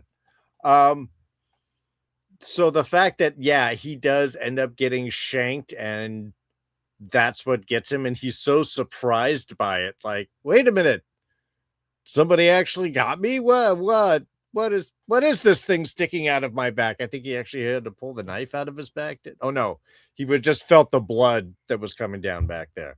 But yeah, I mean, of course, she's gonna have to. Alex River's gonna have to play with Aemon because the show has to happen. Because to me, this is like, great, he's dead. Cut his head off, put it on a spike, send a letter to Daemon saying, I took care of your problem. Pick up his dragon, and again, Harrenhal's mine. I don't know. That might get you taking out Aemon. Might get you a name. That might get you a title. And if you have a title, then you can have a castle. To me, that's how I would be like, well, that's what's going to happen, right? Of course not, because again, the show has to happen. Yeah. Well, I don't think you can just give any random bastard a name. Like, you have to know who their parentage is. Like, I think that we don't even know that because we know that Alan of Hull, his parent is Corlys Velaryon. We don't know who her parents are. They may also be nobody. Hey, so we got a queen that's all new. We got a girl power happening, Rising of the Witch and Harrenhal. It's kind of a haunted place anyway. I mean, thematically it works. Yeah. I don't think that legally, like, there's any legal standing that they could give her a name, even if they wanted to, a name and title, even if they wanted to. So I have no idea what the rules of I don't think it would change anything for her. Like, I still don't think. I mean, they can't change the laws of Westeros. I don't think there's any legal standing for her to get a name and title. And I think because what you were saying, Darren, about she should just cut off Aemon's head and send it to Daemon and be like, yeah, call it a day. I think that's why that scene with Daemon spurring her is so important. It shows that, and she was like very clear, is like, fuck off, don't come here again. That she's kind of pissed with him and done with him. So that's kind of indicating why she wouldn't do that, because he's an ungrateful shit and he probably won't give me the castle even if I do this for him. So why would I? Sure. No, I mean, all of that does make sense. And yeah, I think she does say, what, I don't want to, I don't want to see her again, never come back or something like that. But I don't know. To me, I guess like, well, you've been working with Daemon and he's a known quantity. Aemon is a whole new variable that you've got to deal with. But there's also an army coming, which you may or may not know. Well, and he's currently totally at her mercy. Yeah. That's another important thing. Very true. Very true. So, yeah, Daemon digs his own graves all the time. They're all horrible people, really, in their own ways. But yeah, that's all that I was thinking at the end of this, was kind of like, this could effectively all wrap up by the end of this episode, like, and we've pretty much taken care of everybody. But of course, that's not the way that it's going to go, because it's only the second episode of the season. Well, even if Aemon dies, Aegon is still running around, and their youngest son, Darrin, is still running around. Or Darrin, or whatever, how you ever say it. Yeah. Darrin, I think. Yeah, that's right. They mentioned him. Yeah. And he does have a dragon. So yes. Yeah. Which, by the way, in the trailer for next week's episode, they show a kid with long blonde hair who's Darrin. Yeah. So I think that's Darrin, and the kid everyone thought was Darrin that had more of Alicent's hair was not. I think that was another high tower kid. There's a I think it was Heavy Spoilers did a theory that like the blonde kid is the fake Darrin and the I hope they don't do that. Yeah, but also Alicent saw them. I mean, Also, if we see one of them riding the dragon, we know that's the real one because no one else would ride this dragon. Stupid like that either. Just like So apparently, it is a kid with blonde hair. Hey, I mean, look, come on, kid's getting brought up from the minors. He's getting into the big leagues. We already lost some players. Time to get promoted. Who else do we got in the back bench? So anyways, I want to talk about this scene real quick too. Is that I knew as soon as I saw it, I'm like, oh, there's going to be all these YouTube videos that have Aemon and Daemon scenes back side by side, and of course there was, because I could tell it was very, very obviously the same scene, except it's interesting. We think of Daemon as a very violent person, but he sat and talked with them, and Aemon just charges in and wants to kill them. So there is a difference. Maybe Daemon would have been more like that in his younger days, but now he's a little older. He's like, yeah, give me some food and let's talk, whatever. He was very, I remember him being kind of an asshole, but he didn't kill them. And honestly, like, when I first watched that scene, I missed the one guy like stabbing him in the back. I thought Alice Rivers was like using some sort of power to make him fall on the ground. I'm like, she's not that powerful. And so I like rewinded it to say he must have got stabbed or something. So I rewinded it and then I saw the stabbing. I was like, oh, okay. Because I missed it at first. I'm like, she doesn't have that kind of power. I mean, but it kind of looked to me like she was like using his mind powers to make him fall down and go, oh, but it wasn't that.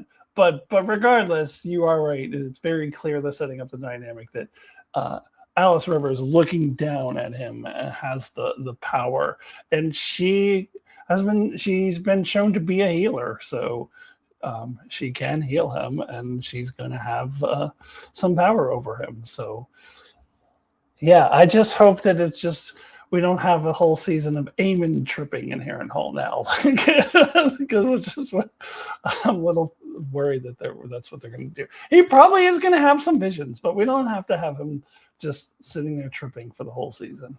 No, they'll just do a little bit next month and pop up with 1 month later, and then it'll all be on and they'll moving again. 6 episodes. They got to get moving forward. Yeah. Yeah, 6 episodes of Aemon tripping. That's that's what we're in for. No, they gotten past. They're better. One of the YouTube videos I watched reminded me. I totally forgot about this from season 2. One of the visions that Daemon had was him seeing himself, but like dressed as Aemon with like the eye patch and everything. So I think it was like foreshadowing that they're like going to do the same thing and that they're similar and whatnot. But yeah. Anyway, let's go ahead and move over to where am I now? Oh yeah, we'll talk about the Ulf and Hugh. Yeah, so this is the other thing I was talking about when I was saying maybe Daemon shouldn't be such a dick to people who help them, especially if they have big ass fucking dragons. But it seemed like, I mean, that's his character though, that he will just go up to. I did like that scene though when Ulf tried to be like familiar. He even tried to hug Daemon. Oh, is it the prince himself? And he's just like, what the fuck are you guys doing here? And he's like, oh, well, it was kind of creepy there, and he just smacks him.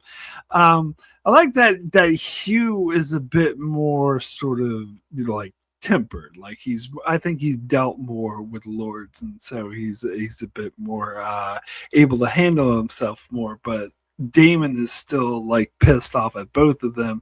And I like how he it's an interesting dynamic because they're pissed off that they weren't there to stop Aemon, and a lot of people were pointing out in videos that Aemon was able to go in Harrenhal, just run free and take it because the dragon seeds weren't there like they should have been. And there's a question because Alice Rivers told them to leave, so did she not want them to be there when Aemon showed up? So is she foreseeing, like purposely wants Aemon to go to Harrenhal or stuff like that, which could be the case.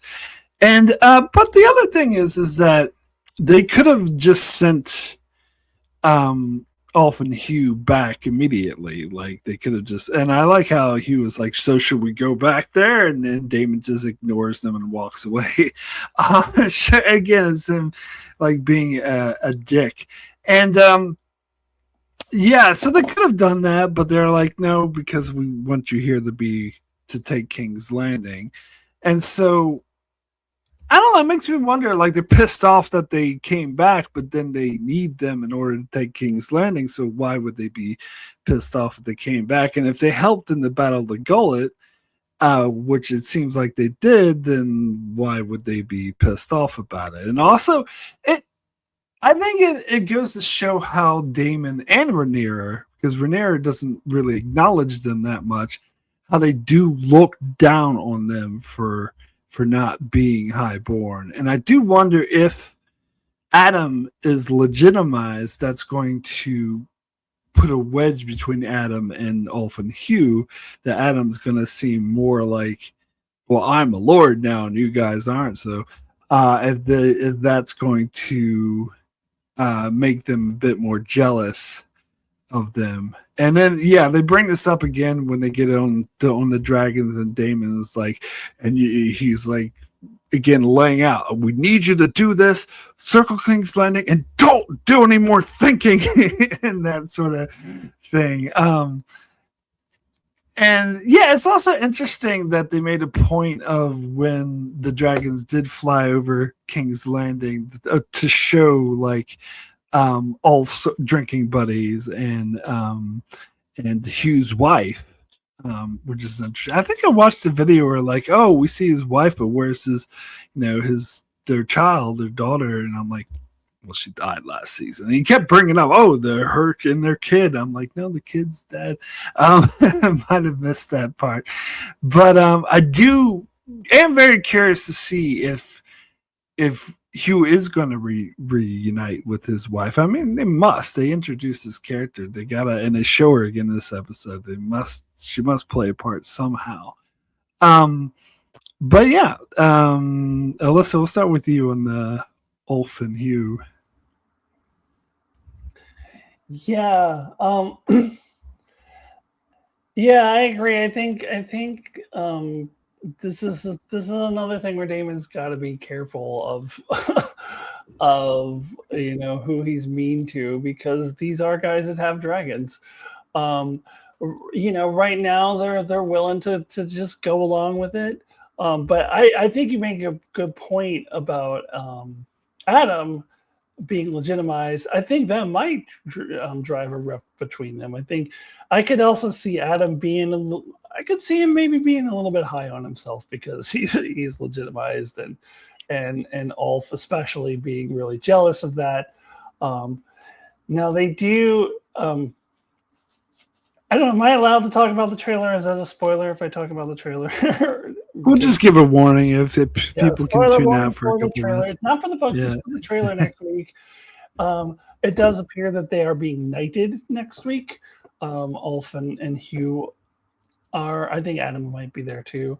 You see them on their knees, and I think Rhaenyra is doing a thing with the sword. So I think they're being knighted, but I don't think they're going to become lords like they want. Except for Adam, who has been legitimized now. He's a Velaryon. So, yeah, I mean, especially given Ulf's little speech, last week where he was like, "Why aren't night? That doesn't mean it. I need some land." It's like, what would I do with the horse? I have a big ass fucking dragon. Right. Yeah. So, yeah, and I was thinking the same thing as you, Mark. Like, why are they so mad at them? And then we're like, oh, we need you here. Like, well, then, what is? I mean, would they have recalled them from Harrenhal if they didn't have them there, or I don't know. Yeah, I was kind of thinking along those same lines. So just shut up, Daemon. Yeah, but yeah, that's about all I have to say about that. Well, I mean, Betty's also a little upset because of, Jace dying, and now those plans are shifting and changing. I think that's probably fueling. I mean, certainly anything dealing with Daemon there's always going to be a hierarchy, and he's definitely the ones at top. But on the other hand, from a military standpoint, I mean, that's effectively what they are in. They're now in the army. They're now military assets. and you have to behave a certain way in the military. You're given orders, and that's what you do, and you don't wander off. You're not an officer, you're not any of this, and perhaps that's the difficulty of just grabbing guys that fit on a dragon and throwing them quickly in. To me, this is kind of a Daemon reminder of, you got to be serious about this stuff. We're in the middle of a battle. We're in the middle of a war, and people have jobs to do. Yeah, it is very convenient that then they are there in order to fly into to King's Landing, so that it does end up working out. Because I was also wondering, like, okay, so are they going back to Harrenhal? Did he want them to? Did he want them to make a choice of what they think it is? No, that's thinking. And later on, Daemon specifically says, do not do any of the thinking. So yeah, it's a dick move. It's very Daemon oriented, but I think it's also that kind of reminder of when you're being told and expected to do a thing, you have to do it. Most of the problems that we've had, most of the losses, is when people have been deciding to go off and do something on their own. And that has, caused a lot of deaths of dragons and unexpected situations. So, I mean, I kind of see where Darrin is coming from, but I also see what you're both are saying in that maybe you need to temper yourself a little bit more with how you deal with things.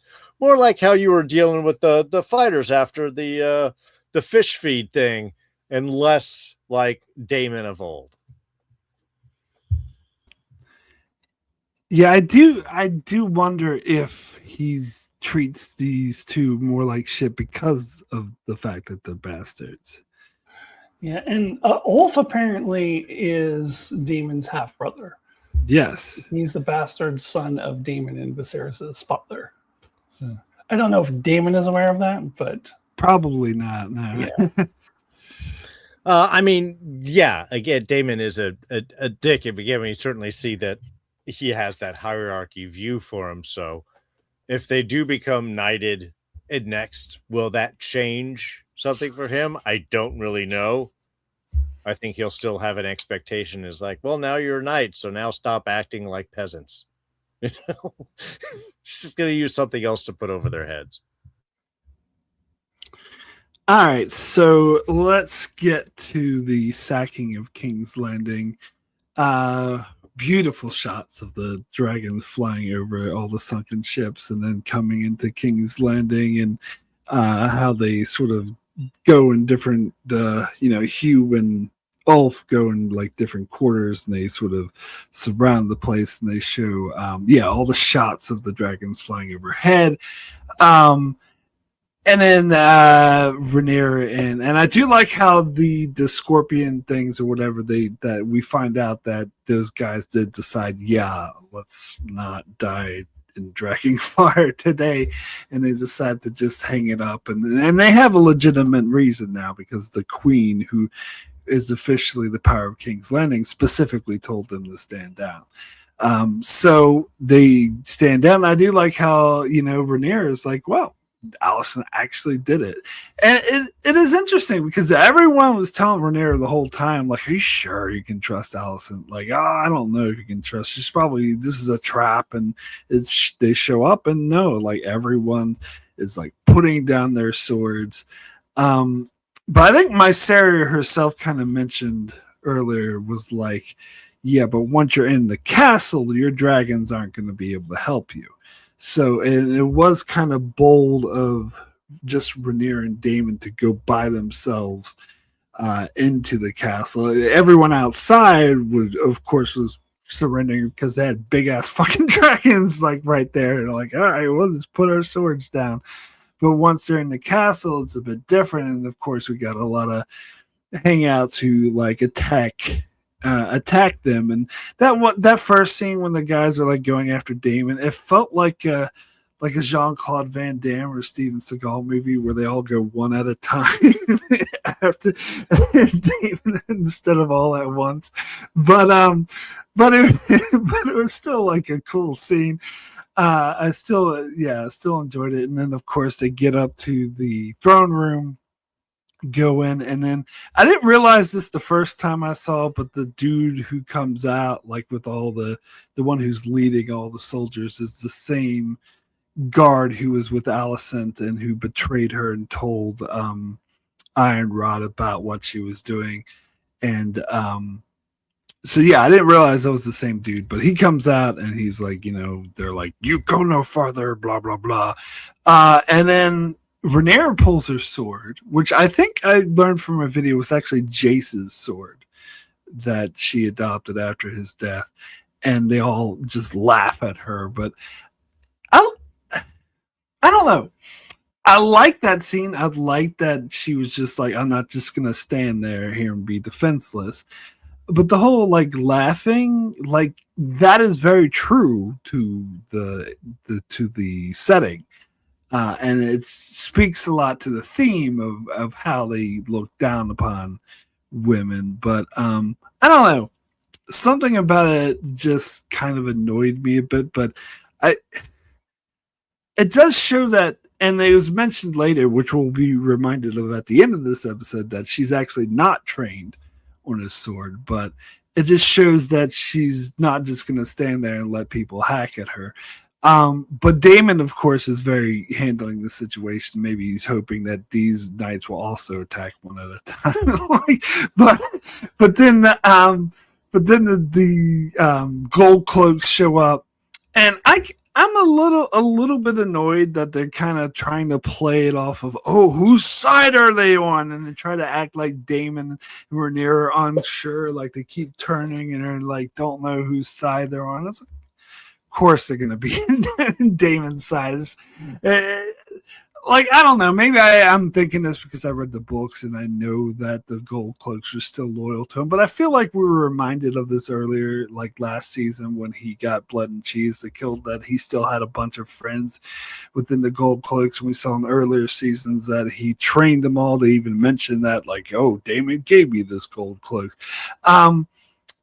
And then Daemon does kind of act like he knew when he sees Sir Luther. He's like, oh, Sir Luther, well met. But it's like, then why are you trying to play it off as if they don't know who to trust? Like, yeah, I thought the Daemon should have reached out to him himself. Yes. Like, yes, that's what I thought too. Alicent going to him was very, very, like, you could have just fucked up your whole thing by going to somebody who's going to, you don't know this dude. Like, it didn't make sense to me that Alicent would be the one to go to him. It seems like Daemon would reach out to him ahead of time, like, hey, I know you're loyal to me, we're coming, like cool, we got your back, like kind of thing. Yeah, instead of like leaving it up to chance. Yeah, I agree. Yeah. But anyway, yeah, go ahead with your thoughts on these scenes. Me? Yeah. I mean, that was my first thought. Is like, why wouldn't Daemon reach out to him ahead of time? And I think that's what happens in the book. And you mentioned Alicent's brother, Gwaelin. What's his name? Gwaelin, whatever his name is. Gwaine? Isn't it Gwaine? Gwaine Hightower. In the book, he's part of the City Watch. And he gets killed, I think, by this, what was his name? Sir Luther.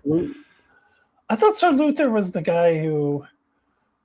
Isn't this Sir Largent? I thought Sir Luther was the guy who locked Rhaenyra in the that was Sir Laurent. Laurent. Okay, so this is... He's the one that... Yeah. Okay, all these L names. Oh, L, yeah. Luther, Laurent, Rhaenys, Rhaenyra. This is what I'm talking about. Like, I don't like in the book when they're just like... I'm listening to the audiobook and they're just droning on about all these names of people that I don't know. I don't care about. Anyways, so yeah, that dude... I think he had a pretty cool line in the book that they didn't have. Yes. What was it, Mark? It's like... So I think it was Gwaine. It said, your turn cloak. And he's like, well, my cloak is gold no matter which way I turn it. Right. That's what it was. Yeah, they cut that out. That was a little weird that they did that. But... I did. You're right. I mean, they attacked them one at a time, but I still like that scene. I've just become so accustomed to seeing that in all movies. It's not just Jean-Claude Van Damme or whatever. Yeah. All movies now that they like superhero movies, superhero Marvel movies, too, Marvel movies. Yeah. Maybe 2 at a time at the most, but I thought it was cool. Daemon is like willing. He's like, Rhaenyra, I got this. Like, it shows that he's like on Rhaenyra's side now. He's there to protect her. And a lot of videos have pointed out that room that they're in is the same room that Cersei paints a map on in Game of Thrones. So I don't know. I don't really have a lot more to add about this portion of the King's Landing scene here. I mainly wanted to talk about the gold cloaks, but yeah. Look, the guards are very well trained, very cooperative. It was funny after that first scene where he goes through, it's like kills and one and the other and there. And I'm like, I looked at my wife and I'm like, all right, well, all warmed up now. We can continue the killing. that was Daemon's warm up there. So yeah, I mean, and there was a certain mirror, obviously, to Aemon attacking Harrenhal all by himself after the dragons. Then we get these two in, and then it's Daemon heading up. I was almost doing like the Mighty Python, running up as he's going and killing from each level and level and level. But I mean, honestly, it all really worked. I did like the standoff. Yes, we got to have that moment of, which side are you on? Old friend, of course. It's a little hackneyed, but it does work. And so yeah, and I thought it was just honestly a nice way to really just get them to the point where they needed to. The Dragon's Land that takes care of the outside. There's a handful of guards in. We feel honestly that Alicent has told most everyone else to stand down, so there's only a few stragglers. So honestly, that all really worked and gets us, ultimately where we need to be, which is, in front of the Iron Throne, but not on it yet. Yeah. So I do like that. Next, I think it was Sir Luther was like, "Oh, your throne, my queen," and she's like, "No, not yet. I will bring Aegon the usurper to me." Like, I like that commanding that she's like shows that like she's in command, and so they run off to find them, and they go into Daemon goes into Aegon's chambers, and of course finds Orwell there. And second episode in a row, he gets threatened to get his head chopped off. Poor guy can't. I was on someone that like another Daemon and Aemon, parallel. Yes. Daemon is like a Daemon. Yeah, and someone, I think I heard someone jokes is like, is that going to be a theme this season? Every episode, someone's going to threaten to cut his head off. But yeah, so. But now he's like, oh, yeah, you can go ahead and kill me if you want, but I got someone even better. And so they lead you to what's his name? Jasper Ironrod. Jasper Wild, yeah. Yeah, Jasper Wild, which his nickname is Ironrod, which I was just reading about. Apparently, it was referring to his member, Ironrod, because he apparently had like 4 wives and had like 22 kids or some shit like that. I think in the books, Mushroom the dwarf calls it. So I don't know that it means it's not reliable information. Yeah, but I don't think that's really what it's supposed to be. No, but I did think it was relevant because Daemon threatened to cut off his cock first, so I think that was maybe a nod to that. Yeah. But and of course we saw him being rapey earlier, so it also might be a nod to that. But they free the other lords that supported Rhaenyra, and this is I did not expect this at all. This one guy was like, "Oh, so Lord Daenerys left you a gift," and he goes and sees this guy in the black cells and starts laughing. And maybe I'm dense, but I had no idea who it was. I actually didn't either. I heard most other people like, "Oh, well, it's obvious who it was." I had no idea who it was. I didn't. Yeah, I did not. I felt dumb afterwards. I was like, "Yeah, me too." I was like, "Oh, of course." But yeah, this. If you're wondering about my screen name, it was from this line where Daemon shows up to the throne room taking Otto Hightower's. Like, there's some. I don't know if he even says unusually large rats. I might be paraphrasing, but he says something along those lines. There's some unusually large rats in the black cells. And the rats are unusually large or something. I think it's yeah. something, but yeah.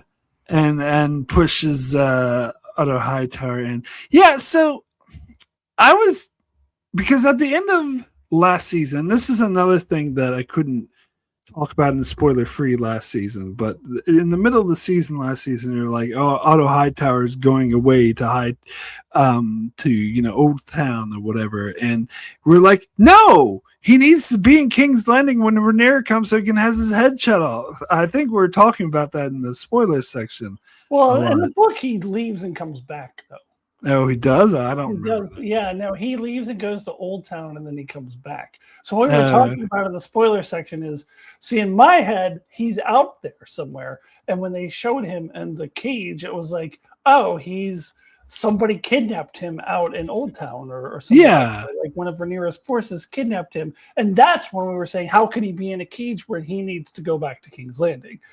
But in the book, he goes to Old Town and then he comes back and he's there, but he's never in the black cell. So I remember being confused when he left King's Landing as well, but maybe I didn't remember that. In the book he does actually leave. Because I thought he was there the whole time, but he does leave King's Landing and he comes back.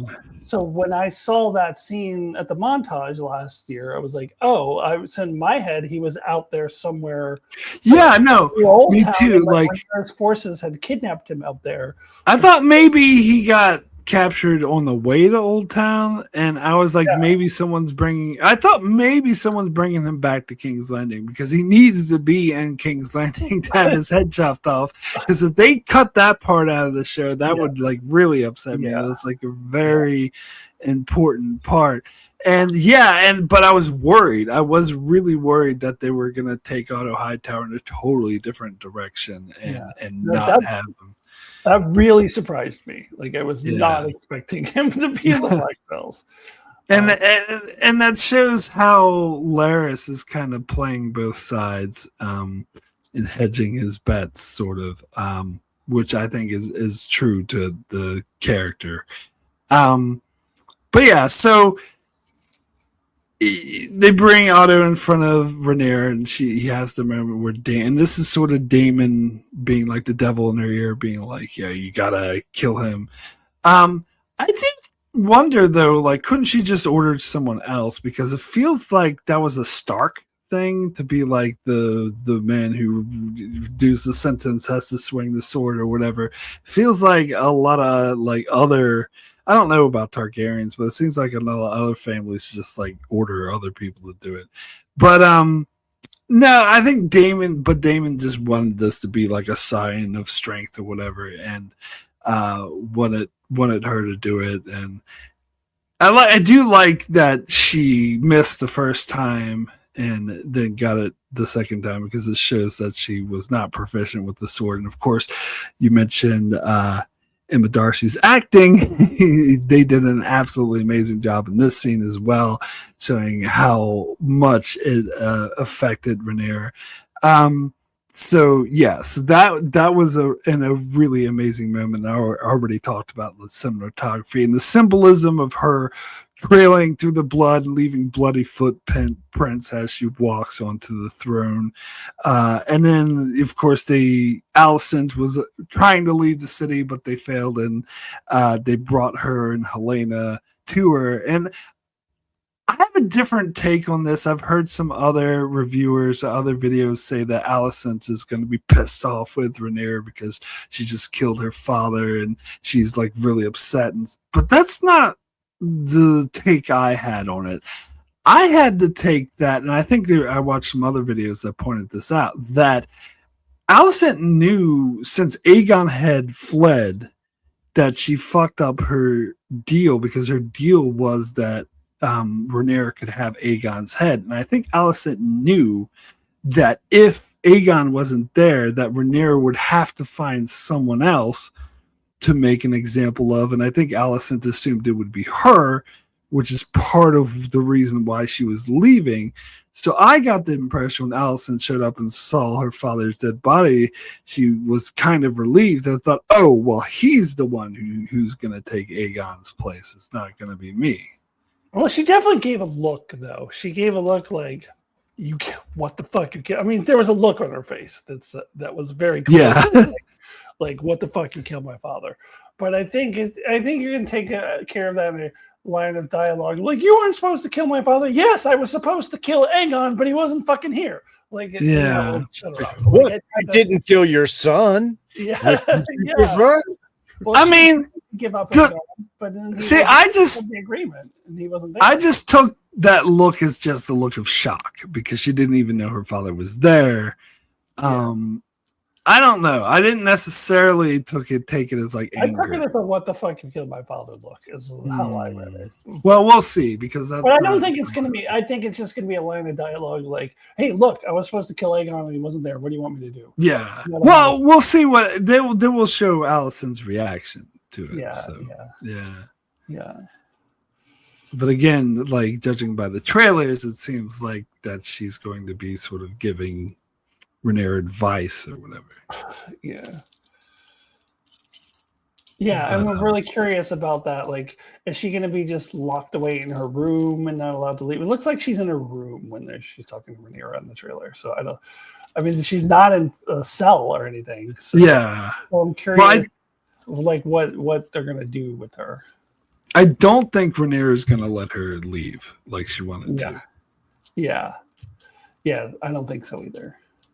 Well, I mean, I think she is a hostage until she can get Aegon, because she does have to have a official kind of like transfer. She can't have her throne threatened, her rule threatened. You can't have anybody else coming and claiming it. However, she could save Alicent, because Alicent was willing to step aside and recognized her as a new queen. Can't let her go while Aegon is out there, but you could keep her as a hostage. Well, and also Alicent kept her part of the deal, and I think keeping with their relationship of the show, it does feel like Rhaenyra is going to honor that in some way, so it's not going to be too hostile towards part her. Of the deal, she part of the deal was Aegon's head. And yeah, it's not Alicent's fault that he isn't there, because she didn't know. But maybe Rhaenyra may or may not know that. She could suspect her of deliberately.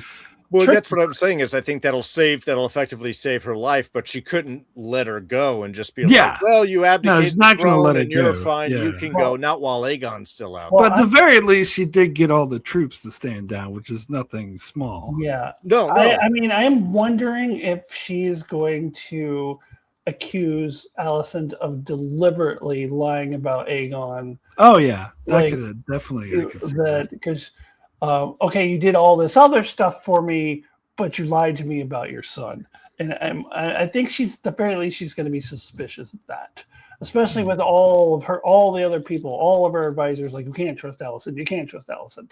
So I think she may suspect Alicent of deliberately misleading her about Aegon. Well, the real thing is that Alicent didn't know about the little way through the crypt down to get outside that we find out later on in Game of Thrones that the Lannisters all use. See, she gets caught up in town. Well, that's what Rhaenyra did. Rhaenyra used some secret passage in season 1 to go meet Daemon in the. Oh, yeah. So, see, this is the problem. Alicent just didn't have her exit properly. Yeah, she doesn't know about the secret passage. Yeah. Yeah. I don't know. I still feel like I definitely think you're right that she's going to be very mistrusting of Alicent, but I still feel like she's going to get a lot of like credit for actually having everyone stand down. Yeah. Yeah, because again, they didn't have the Scorpion shooting at them. You didn't really have as many guards. It definitely could have been a very different greeting than it was. Well, especially because of the case in this show, she's the one that got the gold clothes in and not Daemon. So maybe that's why they made that change. Maybe that's gonna factor in. Sure, that would make sense. I love that Otto is like, just you do it. I just don't want to be all hacked at. And then he kind of does get hacked at. Only once. Once. And that second cut is very clean and gets the job done. So honestly, good on her. And I think that was important for Daemon to push her to do that.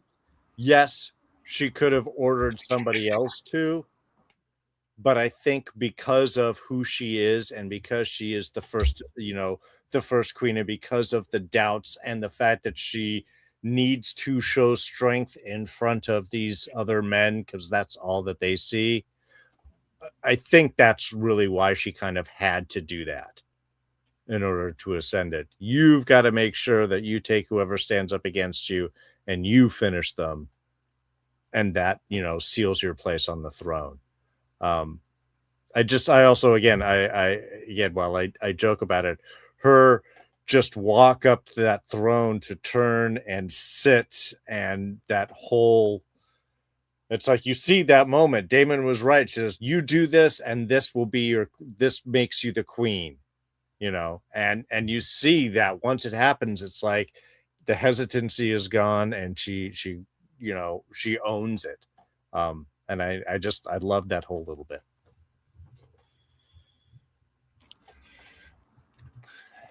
Yeah, I mean, can I just talk again about how satisfying it is to see Otto's head chopped off, even if it's full hacked? And this is something I have been looking forward to. In the book, she doesn't do it herself. Like, it just is said that he has his head chopped off, and you just assume, because they mention a chopping block, so you just assume that some other dude did it. They don't really get into a lot of detail about it. And I was like, I hope the show makes more of a show of it. Of having his head chopped off, and they did. So it was very satisfying because I fucking hate that guy so much. And so when I read the book and was like, so what happens to him? Like, oh my God, I can't wait for this to happen in the show. So, and again, this scene played out better than I had imagined it in my head when I expected it to be the finale of season 2. So I will give them credit for the way that they did this, and and I think Daemon and Rhaenyra both knew that you couldn't have someone else just kill Otto. Like, she as a symbolic thing for her to be queen, she had to do it herself in front of everybody. And if it's not going to be Aegon, then it needs to be Otto. Like, she needs to do that. And a lot of other videos have pointed out that this is her first kill. Like, she's ordered plenty of people to be killed, but this is the first person she has actually herself killed. Other than a boar in season, she killed a boar, but not a human.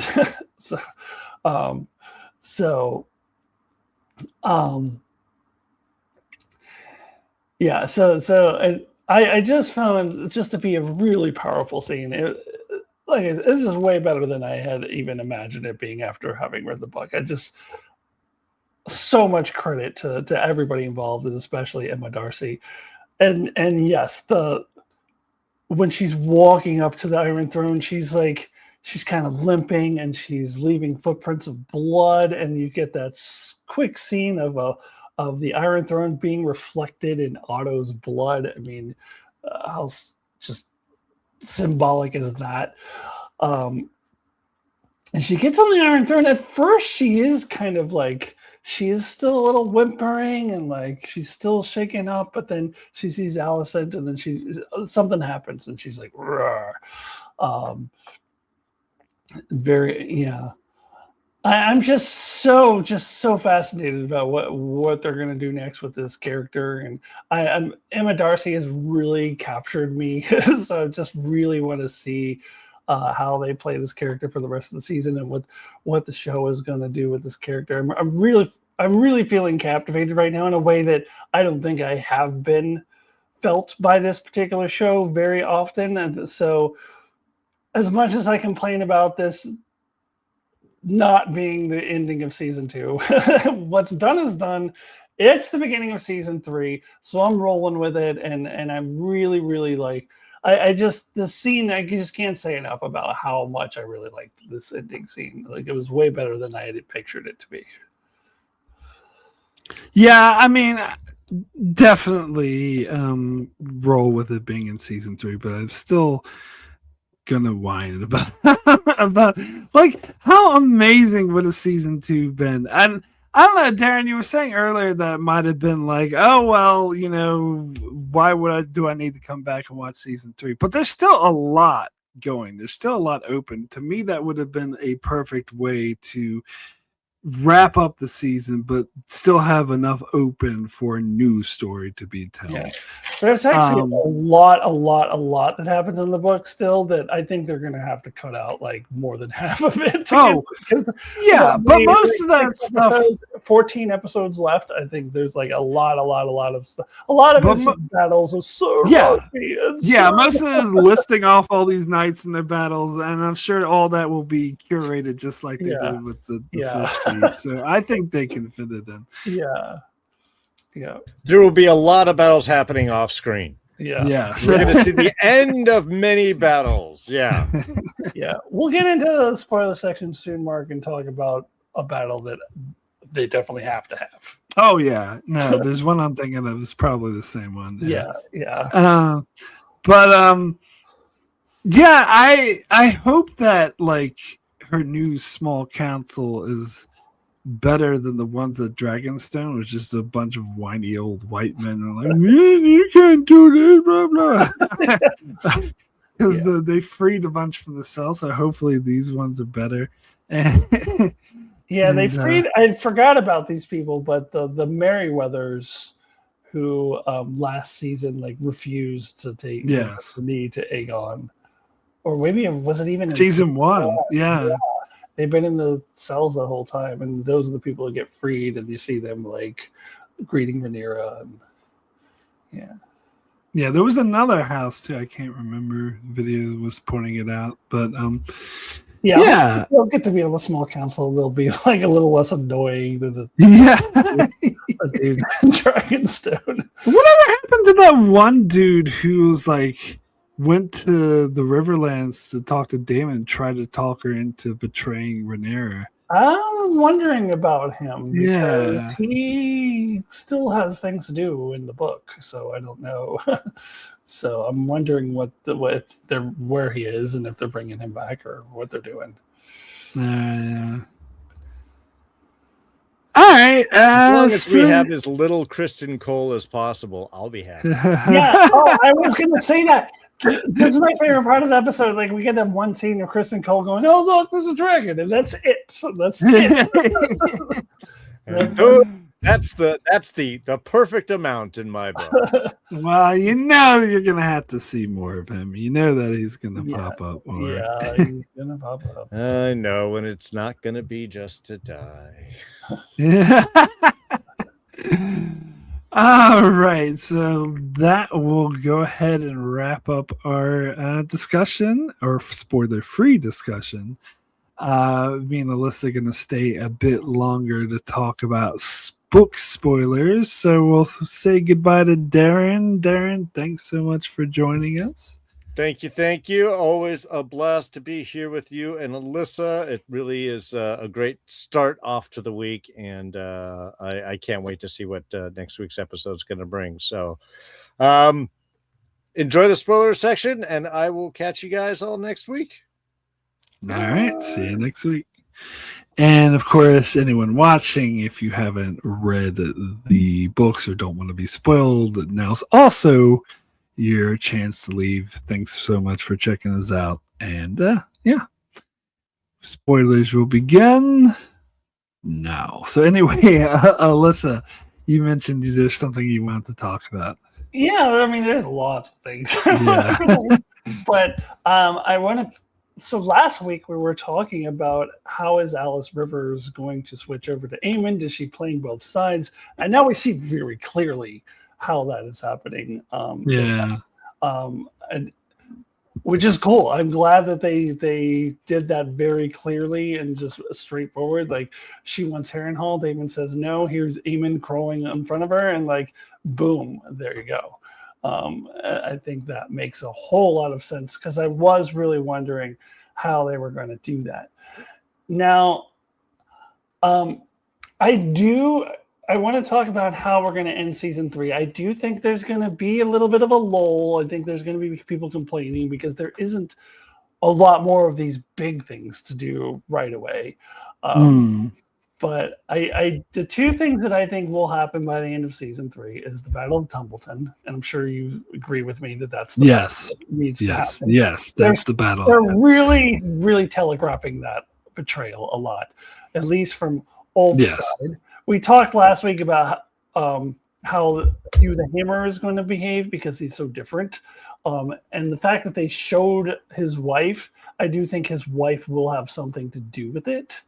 But I think it's going to be more of a reluctant betrayal than it is in the book, where he's just a total asshole in the book. Yeah, he's like, I remember, like, because you were talking about how he's knighted in the next episode, and I just read the part of the book where it's like he celebrated his knighting by beating a fellow, soldier to death at a bar or something like that, and so that's like a totally different character. Yeah, he's a totally different character.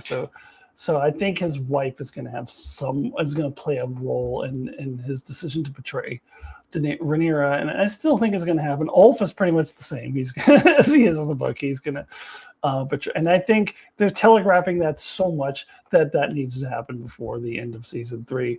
And the other thing that I still think needs to happen is the Daemon and Aemon big confrontation. And I know an argument was made for that not to happen. Maybe it was even you who made this argument. I don't remember. Might have been. That would take Daemon out of season 4, take Matt Smith out of season 4, also take Aemon out of season 4. And I get that, but I also, like, how long are you going to have Aemon just hanging out, tripping balls with Alice Rivers and Harrenhal? Like, I don't think I think if they carry that storyline over to season 4, to me, that would be the equivalent of season 2 not having Rhaenyra sit on the Iron Throne. Like, I think if you're going to have Aemon and Harrenhal now at the end of episode 2 and you got 6 more episodes, I don't think you can have him there just the whole time and not finish it off with a dramatic battle with Daemon.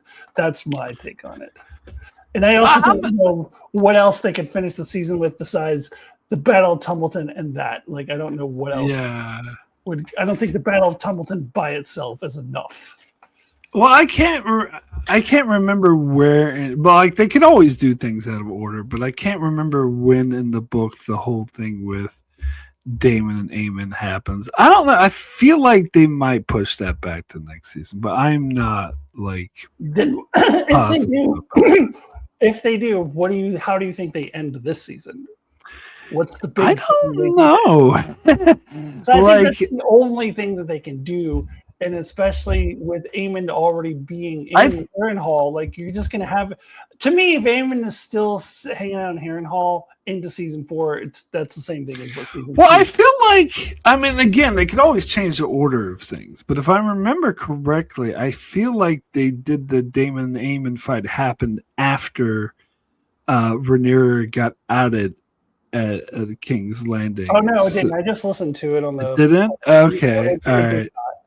No, it happened before. It happened, yeah, I mean, I think it might be kind of simultaneously that the attack, not that she gets outed, but the attack begins on the dragons. Yeah, I think listening to the audiobook, I think that was like the next thing that they got into after Aemon and Daemon kill each other. Then the next thing they talk about is that. I mean, so yeah, the other it actually makes sense if that is the end of season 3, and then that Dragon Pit thing happens in season 4. I mean, the other possibility is the Dragon Pit thing that could be what ends season 3, but I doubt that one too. I feel like they need to set up more for that, but I could be wrong. Like the show could streamline things. But then what is going to be in season 4? Then, like, there isn't much left between that and the big showdown between Aegon and Rhaenyra. True. I mean,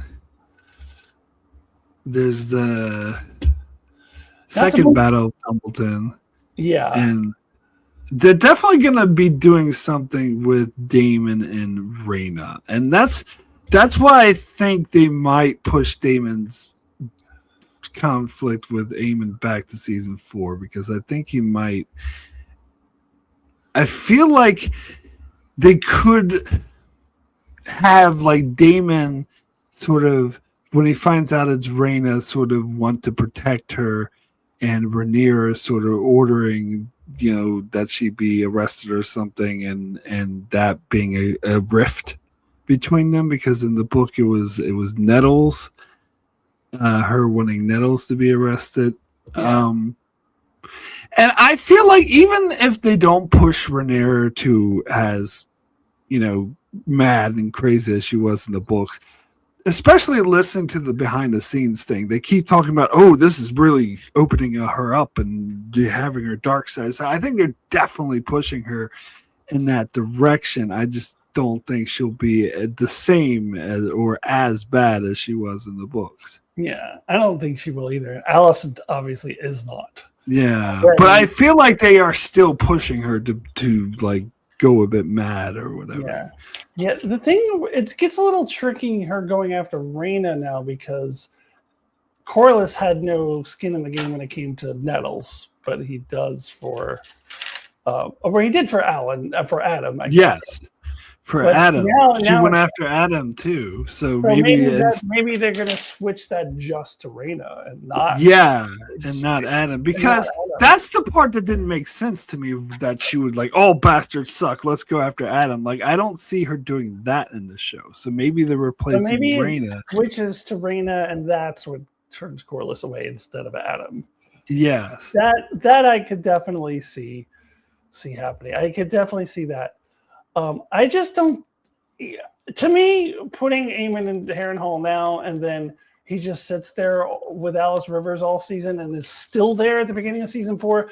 To me, that is, I won't say is the equivalent of what season 2 did, but it would piss me off almost as much. Like, I think it's in the same wheelhouse as, you got to finish off your stories. Like, if he's in the Harrenhal now, this is Chekhov's Aemon. He's got to be finished by the end of the season. That's how I view it. So you might be right. They might hold it to season 4, mainly so they can keep those actors around a little bit longer. But to me, that would bother me. Like, I think they have to finish this off in this season. And yeah, but they may like completely change the order of things. Like, I don't think in 6 episodes they have enough time to like, build up to the Dragon Pit disaster, because they have to introduce what's that dude's name? It's not the Sparrow. The Shepherd. The Shepherd, yeah, the Shepherd. I think it's a season 4. I think it's a season 4 thing. Yeah. Maybe we'll see him at the end of season 3. Yeah, I think they do. I think they need to like introduce him by the end of season 3. Yeah. But and we still need to find out what happens to the Rhaenyra's younger sons.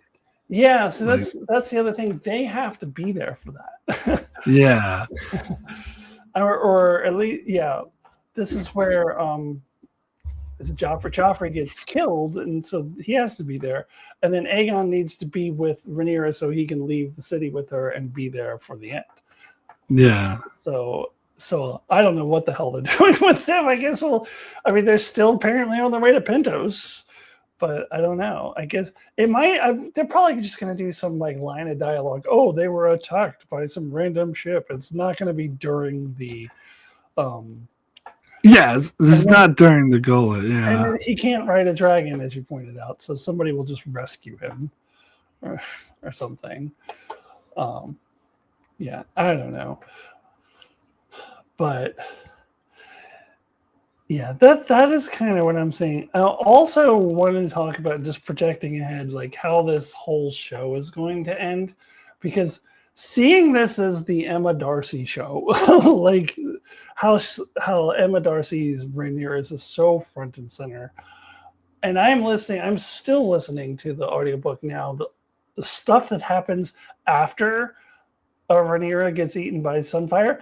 a lot of stuff happens. Like, I'm still going on and on and on and on. And like, Aegon can't even leave Dragonstone for like 6 months after that happens because because he doesn't have a dragon. His dragon is injured, so he can't ride his dragon. So he has to go by water, and like the Valyrians still control the seaway, and so they have to like find a way to get the Valyrians on their side first, and it's like that for 6 months, and then he finally goes to King's Landing, and a bunch of shit happens. And I remember like last year I was listening to another podcast. I think I brought this up last year too, where somebody said, well, they have to do the Hour of the Wolf. They have to. I'm like, no, they absolutely do not do the Hour of the Wolf, because this is the Targaryen show. They've already done the Stark show. And that would just, there's not enough time to do all that. So in my mind, like, I think you have one Emma Darcy free episode at the most. And I mean, to do all the things that they need to do in the book that happened in the book, it would take like 3 episodes because there's like a lot of shit that happens. And I think the general TV viewing audience would lose interest after Rhaenyra is dead. So I don't think you can do all the things that happens in the book after Rhaenyra's death. I think 1 episode max. I don't even think it would be a bad idea to do like a 90-minute series finale, and about halfway through Rhaenyra dies, you got 45 minutes to let's wrap things up. And I mean, they really have to expedite things. I personally don't think it would be a horrible idea to just have Aegon and Rhaenyra just kill each other, and then that's it. And I know that would piss off a lot of book readers. But if you are going to stay true to the books where Aegon survives a little bit longer, he can't survive much. You're going to have to cut out so much shit, because I really believe for a TV viewing audience, once Emma Darcy is gone, you can't have too much more time after that. I don't think you can have 2 full episodes after she's dead. I don't know. They're going to have Sunfire like eat Rhaenyra in front of young Aegon, because Joffrey already said this in game. Yeah, they have to do that. That is a no-brainer. They have to do that. Yeah. It's just a matter of when does that happen, is what I'm talking about. I think if they... Sorry, I missed that. It's a matter of when they do it. Is what Yes. But it still needs to happen. There's like so much stuff that happens after Sunfire eats Rhaenyra that I don't think they can do all of that.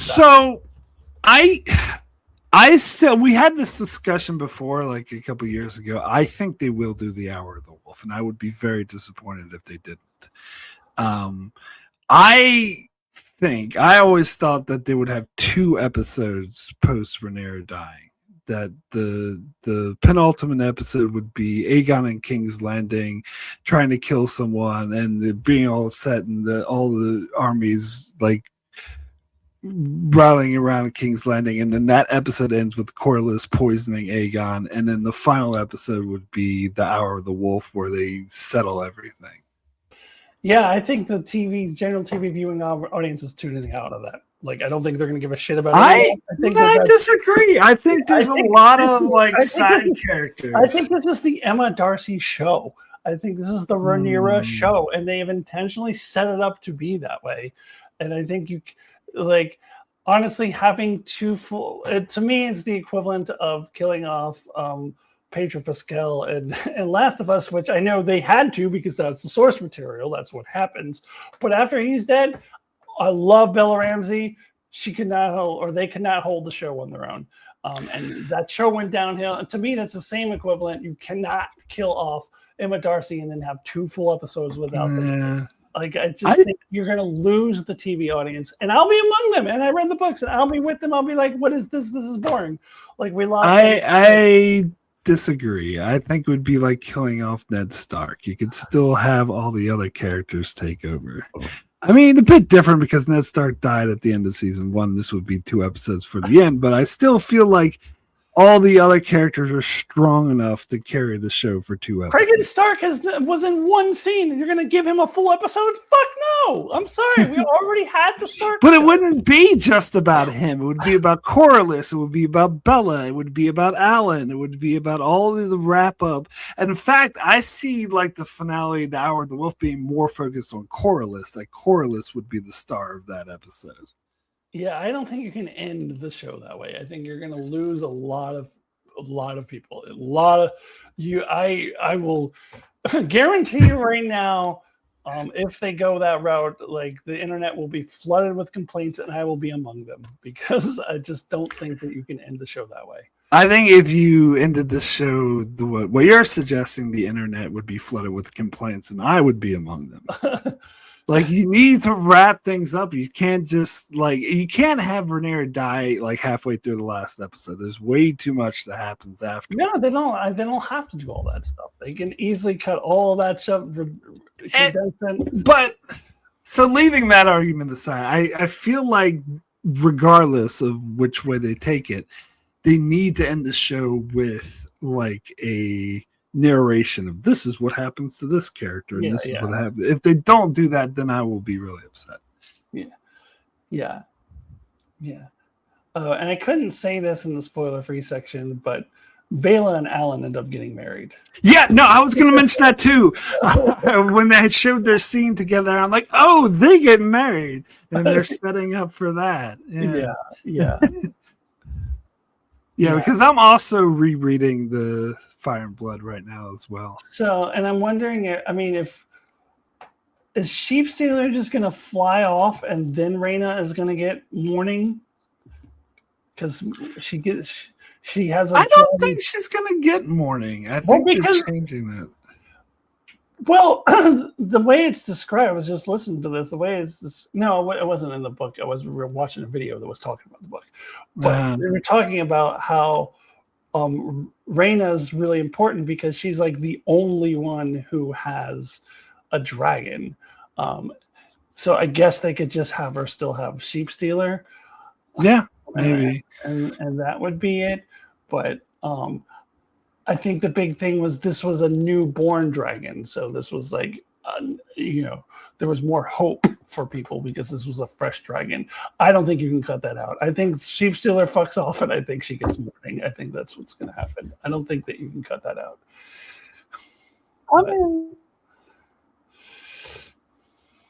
Yeah.